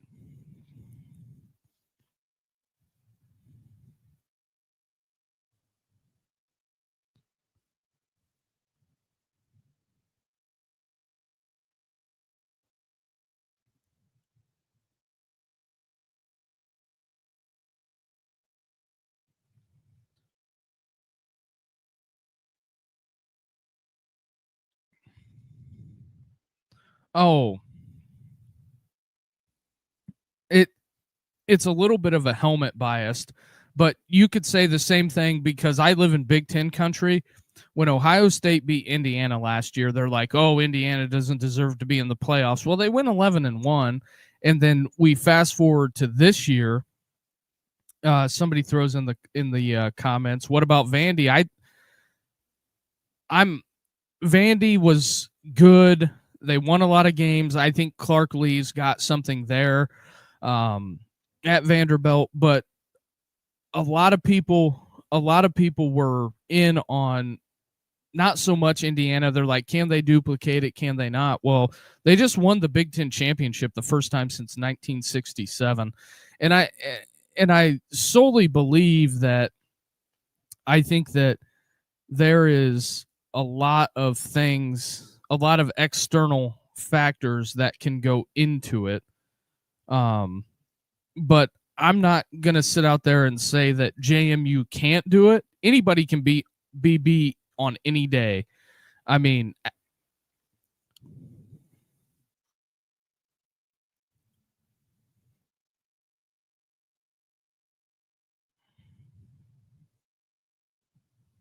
right.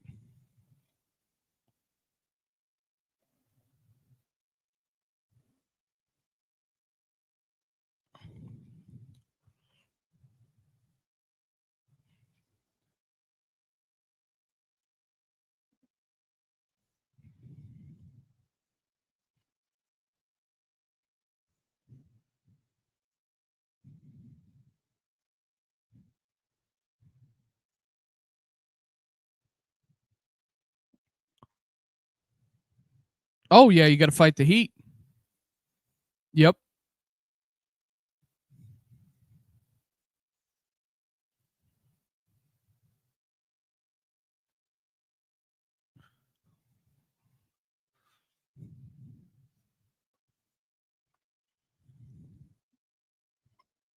Right. I'll totally agree with you because when I came down in April for the race at Talladega, it it was I think I got to town at probably about high noon, checked into the hotel. I hadn't really been in, and I was just in and out of the car, and I was like, it's a little hot.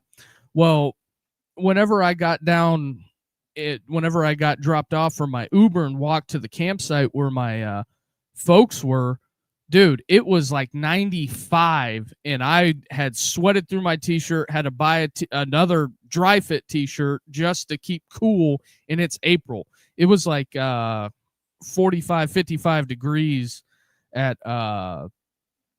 the up where I live. It was like a 40-degree difference, and the humidity. And you had fire ants. I got my ass bit up because I walked through a fire ant patch as well.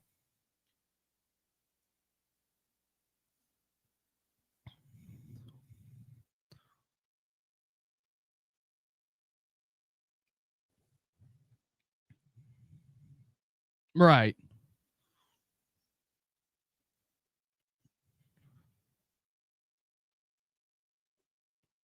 No. Oh yeah.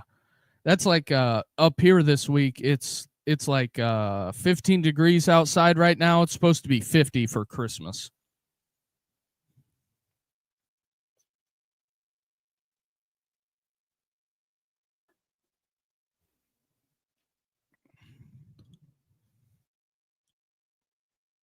Oh man.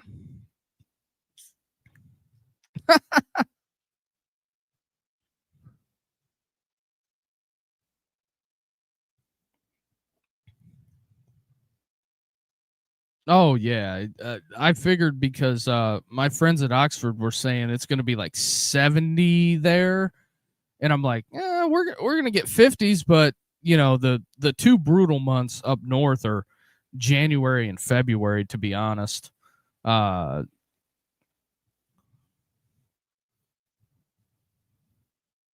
yeah, I was gonna ask you, what do you think of the hire Pete Golding at Ole Miss? I'm doing the live on Ole Miss. We've been talking everything under the sun, but what are your thoughts on Pete Golding?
What what did you think of how the whole oh shit, Ole Miss or Tulane just fumbled it, but what did you think of I mean, this game's 27-3. I got people beating me up on YouTube, but I really don't give a rat's ass about none of that. This game's over. It's a 24-point margin. It's over. I'm just I'm just filling time. I figured I'd invite you on because we just kind of missed out. But my thing is that missed out and connected and finally getting a chance to talk. But my thing is, Alan, I I cannot fathom the the Kiffin I'm not even going to call it a debacle. A lot of people said Ole Miss botched it. I don't think Ole Miss botched it. I think Keith Carter and the administration there did the right thing, in my opinion. Because if Lane wants to conduct himself like that and do everything publicly, he was courting Florida, courting Ole Miss. I say the hell. I say the hell uh with Kiffin. Oh yeah, Houston, I remember you, dog.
Right.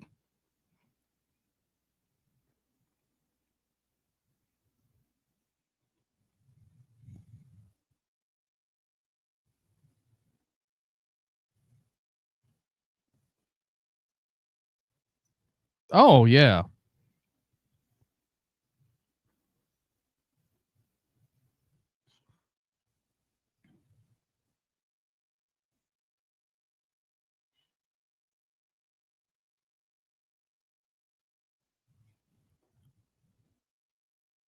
Oh yeah. I mean, scoreboard business 100%. The reason why I'm in on Golding is I think he gets a bad rap from Alabama. He did win a national championship there. And I think some people overlook that because at times it looked rough on defense. But at the end of the day, like you said, he completely owns it and he makes it about the team. He spent, I think it was 8 years with Saban.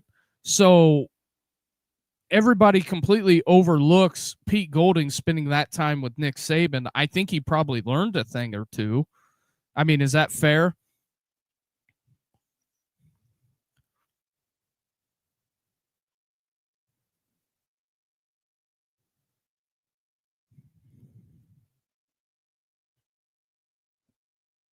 Right.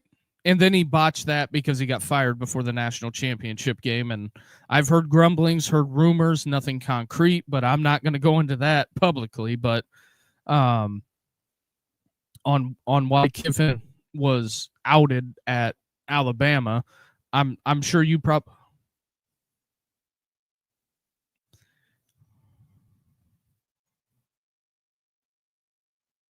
or FAU. FAU. He went to FAU first. Yeah.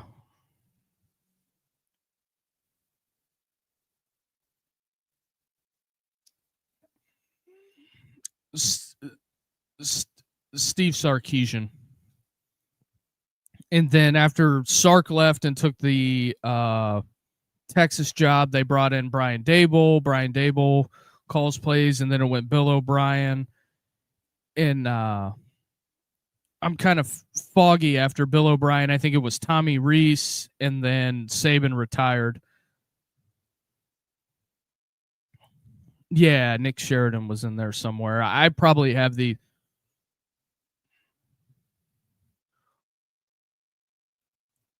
Yeah, I think he'll be okay there. Um,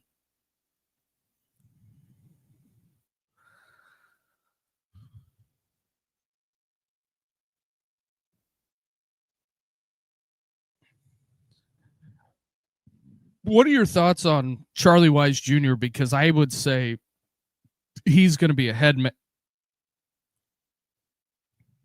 I don't think so either. Um, What did here's my thing, and I know you're an Alabama fan, but did you think the Auburn fans had an unrealistic expectation of Hugh Freeze? Is that fair?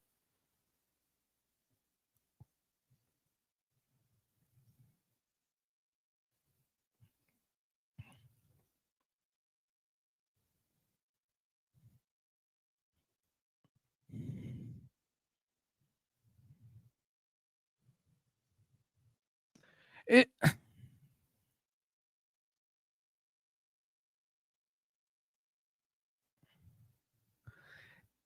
I totally understand that. I think that when it comes down to it, there is an unrealistic expectation because there was a lot of time between Gene Stallings and Nick Saban, and I think Auburn, they have a good program, but at the end of the day, I think for the kids in the state, the script A is the number one. You get an Alabama offer, it's lock, stock, and barrel. Kind of like Mississippi State versus Ole Miss. I think Ole Miss is the superior program, even though Ole Miss they've had some issues. You had the Freeze years, you had the Ogeron stuff, Houston Nutt. You can go down and down and down on all the programs and stuff like that. But yeah, that is true.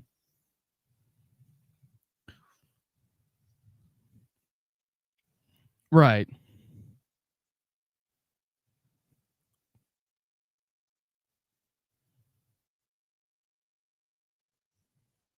Yeah.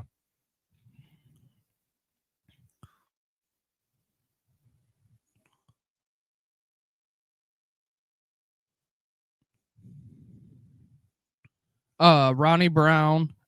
Uh yeah. Uh and and and I oh yeah, they had Rudy Johnson as well. Caleb points out in the stream there. And I think that, you know, but in my opinion, nationwide, I think Auburn is in the top 25 programs. It's just the conference they play in. And somebody, because I have a lot of Tennessee fans, don't shoot the messenger. I have a lot of Tennessee fans in my family, and that's why I don't. If you watch the podcast, I briefly talk about Tennessee and briefly talk about Alabama because my phone will light up like a downtown Christmas tree if I say anything negative. That's just the family aspect of. Oh yeah. Oh yeah, because during I was trying to think, it was my son's birthday party. I had all the Alabama fans watching basketball in the garage and all the Tennessee fans watching basketball in the house, and they were playing each other, and it's an interesting dynamic. And that's why I don't throw a lot of shade towards Tennessee or Alabama. I know somebody that was a former staffer at Alabama, and he's worked at a couple places, but it's interesting to me that a lot of people overlook what the SEC is, because one time I took took my wife to a Tennessee game, and normally we go to Pittsburgh. We always go watch the Steelers, and she was like taken back about how big Neyland Stadium was, and I said, you think this is big? And she's like, you mean to tell me that this is college in outside of Notre Dame Stadium? She had been there. She's like, this is not even close to what Notre Dame Stadium is. And Tennessee was bad that year.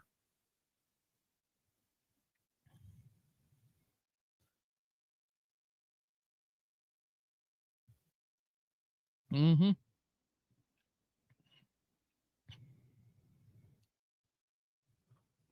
Yeah. You gonna check out some of that Birmingham Stallions? AJ McCarron just got named the head coach there.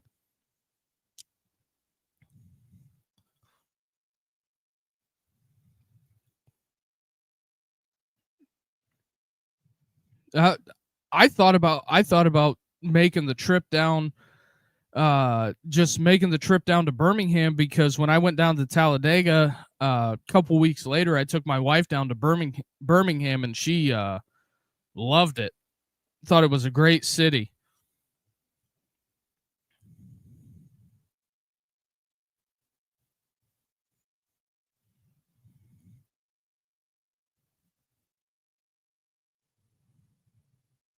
Yeah.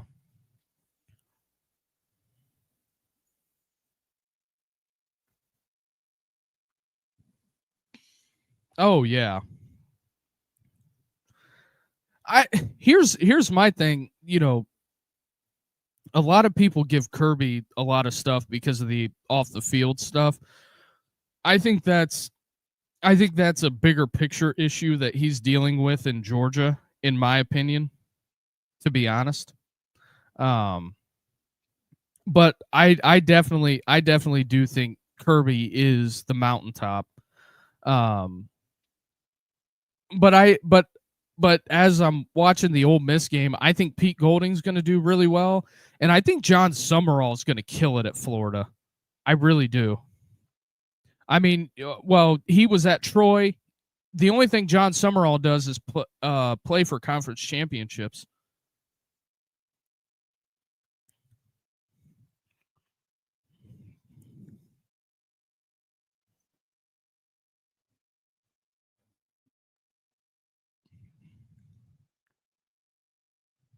I think so too. And the the only thing is that if it gets close, I worry about Mario making the right decision, because he's good Sunday through Friday as a head coach. And when it gets to Saturday, it's just like at times it's like, man, this guy completely just botches it, like the Georgia Tech game. Um, you can go down all of Mario's shortcomings, but the one thing I will say, Mario Cristobal is a hell of a recruiter. Mario Cristobal does a ton of things right, to be honest.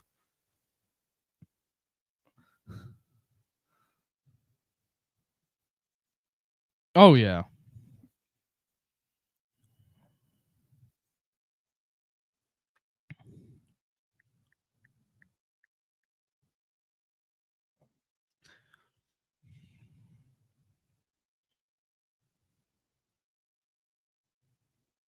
right. And I think it's bizarre that Miami fans were talking about. They're like, "Oh, we should get rid of Mario." And I'm like, "Okay, you're going to get rid of Mario. Who are you going to go hire this late in the coaching cycle?"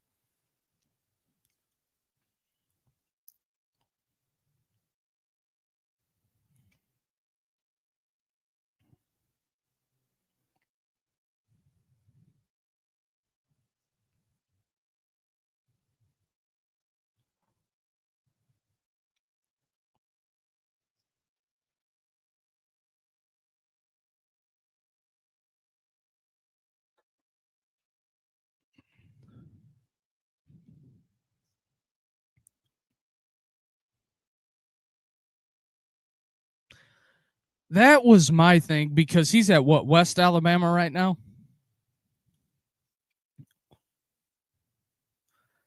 I thought that he had really good hires on his initial staff. There was a lot of controversy, surrounding him. I think that Scott Cochran, at kind of at the end of the day, he owned what he was doing wrong. And and see, that's the thing a lot of people want to beat up on the SEC about, is that they give up, they give guys second chances. And I time is a flat circle. Think of it this way: Bobby Petrino again was the head coach at Arkansas, even though it was an interim role. They Arkansas goes out and hires Ryan Silverfield. I think the jury's still going to be out on that. Do I think it's going to be a home run hire? It's fine to think it's going to be a home run hire, but at the end of the day, if Arkansas does not invest in put the resources in their program, he's not going to be successful. Hunter Yurachek, I think, is an idiot, in my opinion, because after they fired Sam Pittman, he comes out and says, well, I don't think we gave Sam the resources to win. Well, what the hell are you doing then? In my opinion, you got to invest in your program. And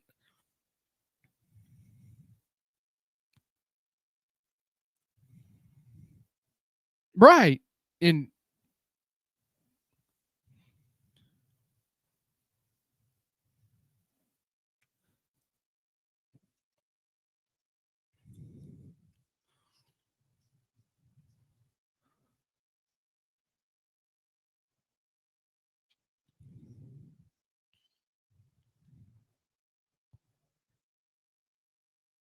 right.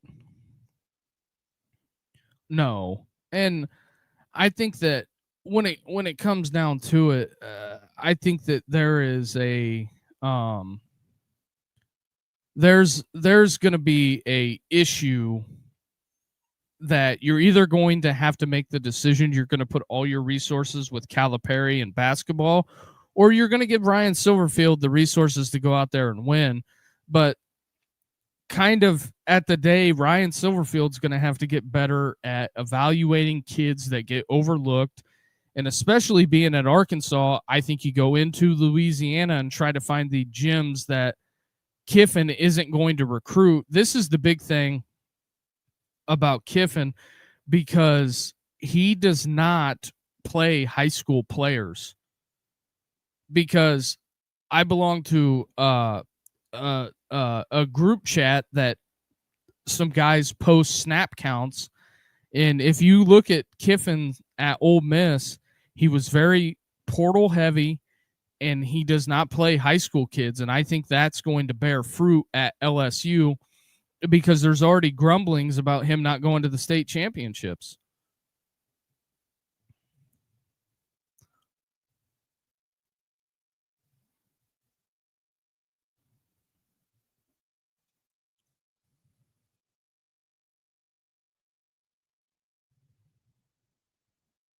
Yeah.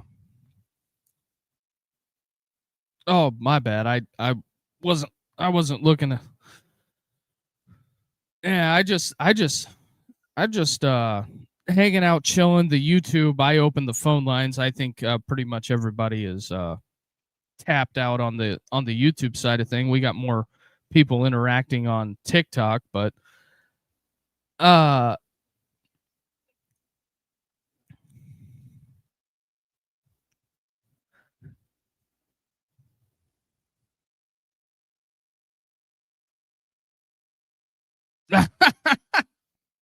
you know, do you think Kiffin is going to blow it out of the water at Ole Miss, or not Ole Miss but LSU?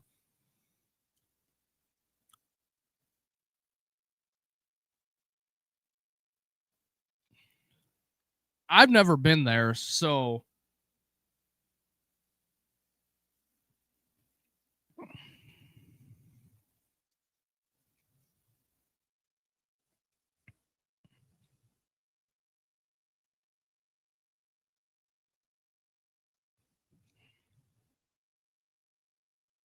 mm,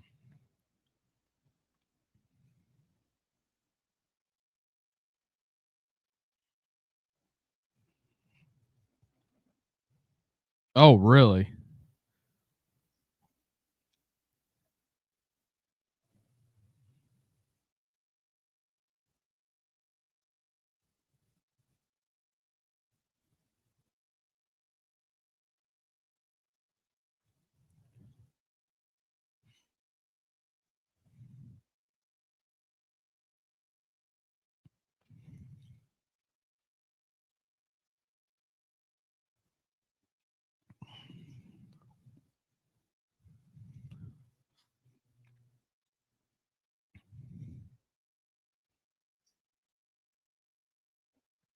Oh yeah.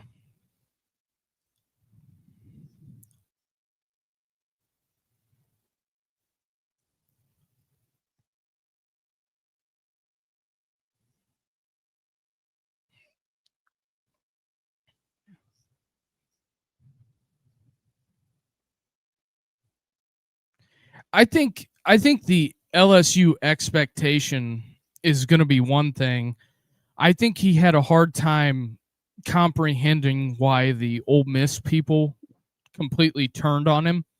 And I follow that up with when he posts his haha funny stuff on Twitter when he's trolling, like when he's on vacation and stuff. The big thing he's not going to understand is the LSU fans are going to be tweeting at him saying, "Hey, how about you get your ass out there and recruit so we don't go 7-6?" Yes. Right.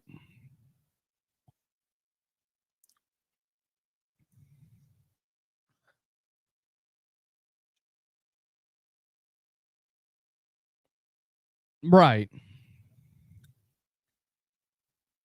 Right.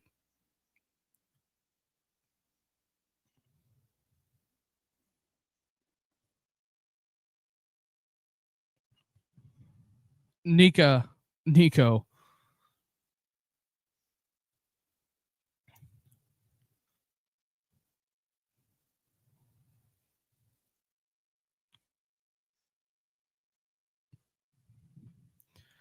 In this is going to be a funny comparison. You may not be able to relate to it, but um I relate to it as the um LSU versus LSU football versus Indiana basketball, because yes, Trinidad Chambliss is still in the game. Um but the thing with Indiana basketball is that they've hired, 5 coaches since they fired Bob Knight, and they haven't been able to get it to work. The deepest they went in the tournament is the Sweet 16. Well, every coach that's came in, whether it's Sean Miller, Calvin Sampson got it, but he got in trouble with the NCAA. But that's kind of besides the point. But Indiana has a ton of good players. Michigan State normally takes the best player, or Ohio State, one or the other. Indiana has this unrealistic expectation that they want you to recruit the state. They want you to recruit the best players in Indiana, Illinois, in Michigan, and you don't have to really leave and have a big recruiting footprint. That's the way it is there. And, if you look at some of the players that Indiana, with their previous coaches, whether it's Tom Crean, you can go down the line, that they didn't recruit, and they end up either winning a national championship or making a deep tournament run.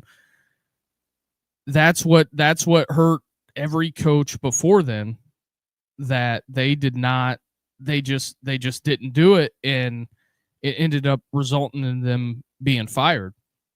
And I can't argue and say that were they wrong. I don't know, but when you don't recruit Greg Oden, Mike Conley, 2 first-round draft picks that take Ohio State to the Final Four, that subsequently lost to Florida, you can't argue with that, you know. But it's the same thing.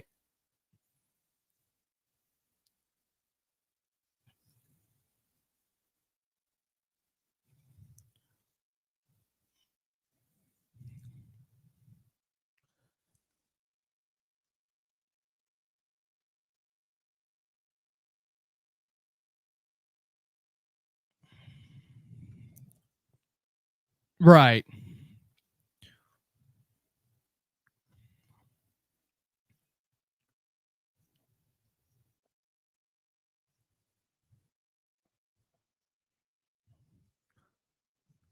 It's yeah.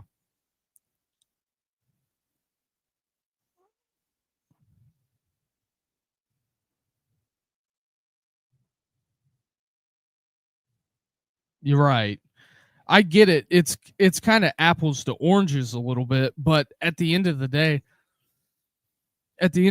with the transfer portal, they're going to be like, well, we lost so and so to Auburn. We need to get that kid back. Do I think that it's going to reinvigorate the LSU program? I mean, anything can be better than Brian Kelly. I tend not to pile on Brian Kelly too awful much, because I think he was dealt a hand no matter what, if it was national championship or bust for him.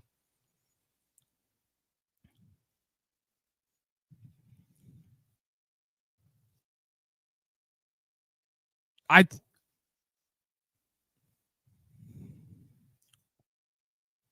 right, right. They're I'm Yeah, I agree with that. That's why I think Michigan's going to hire him to be the head coach, because earlier today, Kenny Dillingham signs an extension. DeBoer won his playoff game.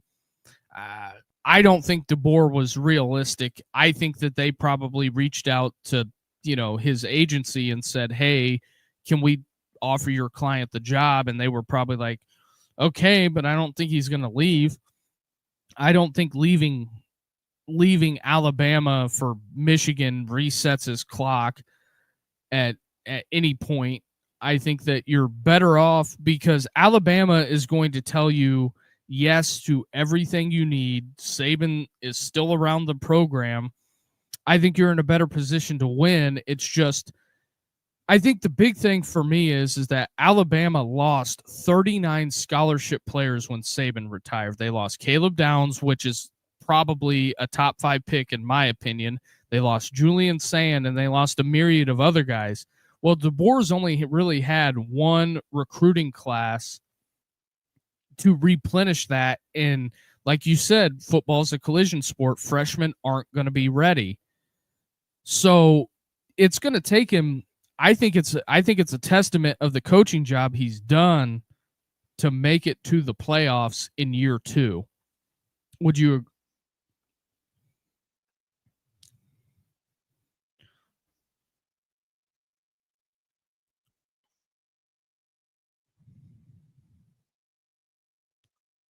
The NFL. Does that count as an answer?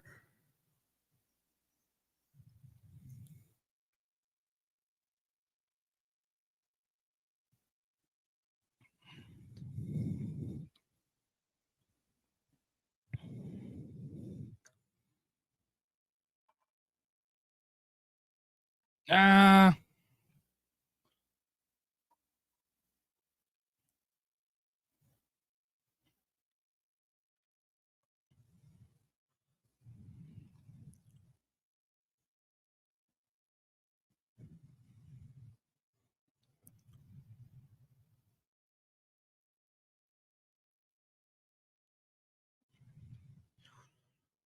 and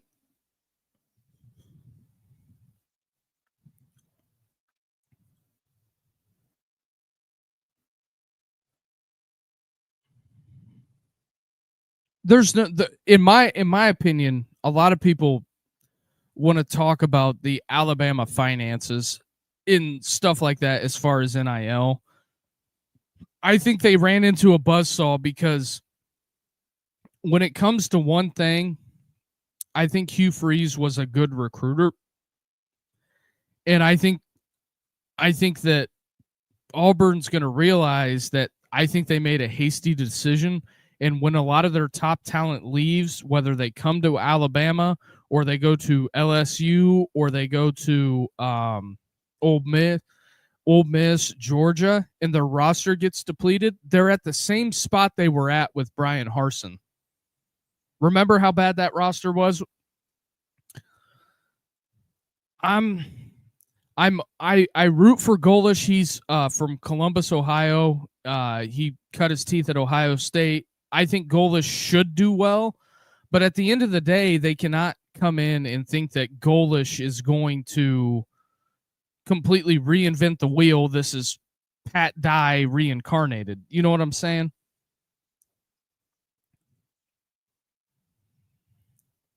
No. I think you got to give the guy 3 years, because he's got to go and build relationships within the state. Now, Tommy Tuberville being governor, I would hope that would help a bunch.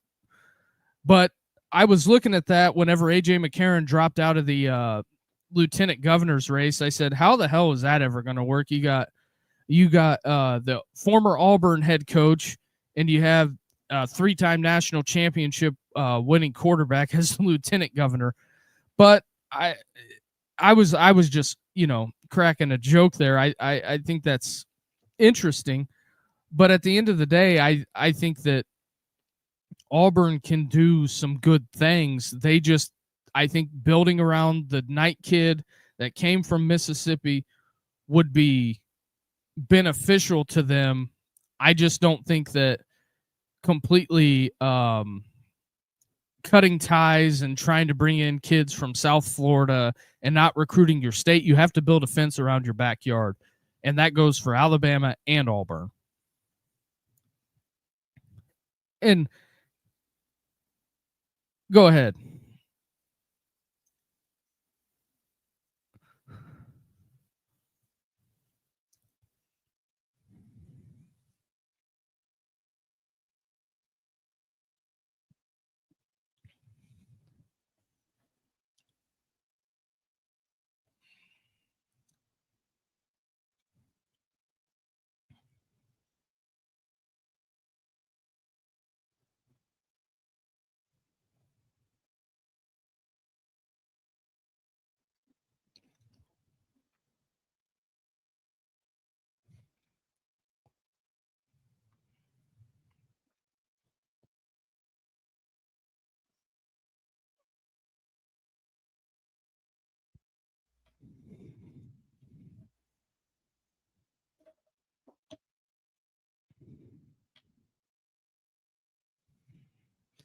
I I think that he resonates with people in the state of Alabama.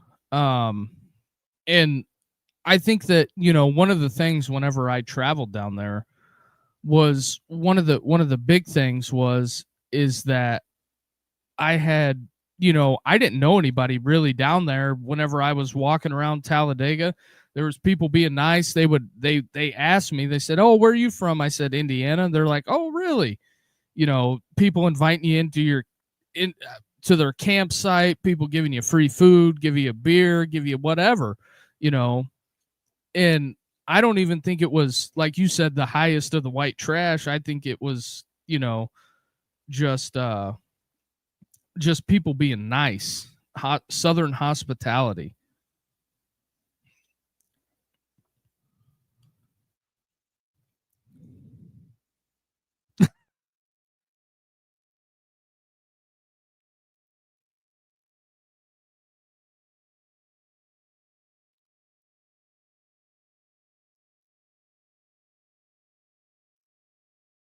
Yeah.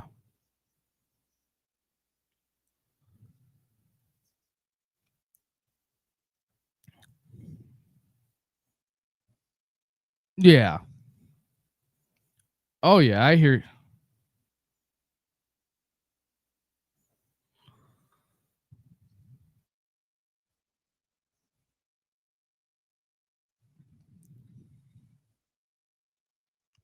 Well, I think I'll fire up the TikTok live again, and if you want to jump on, I'll leave you the open invitation, and I'll send you another one if you want to. And also, if you want to do the, you don't have to do the YouTube thing. You just call the number, and we can talk on YouTube.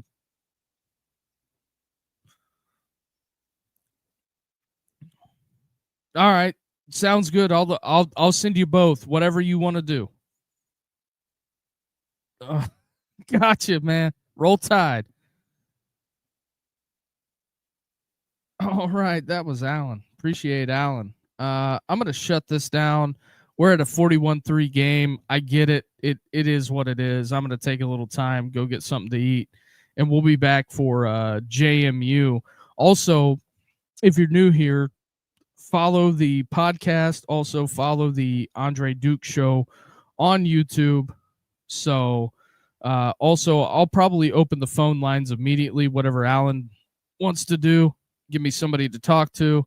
But this is over. Lenny Kravitz says no when it's over. So, peace out, TikTok. Appreciate everybody who jumped in. All right, YouTube. That's it. That's all we got. There ain't nothing going on. Ain't nothing happening. Ole Miss rolls. All right, we'll see you guys for JMU. Have a good night, everybody. See you in a few.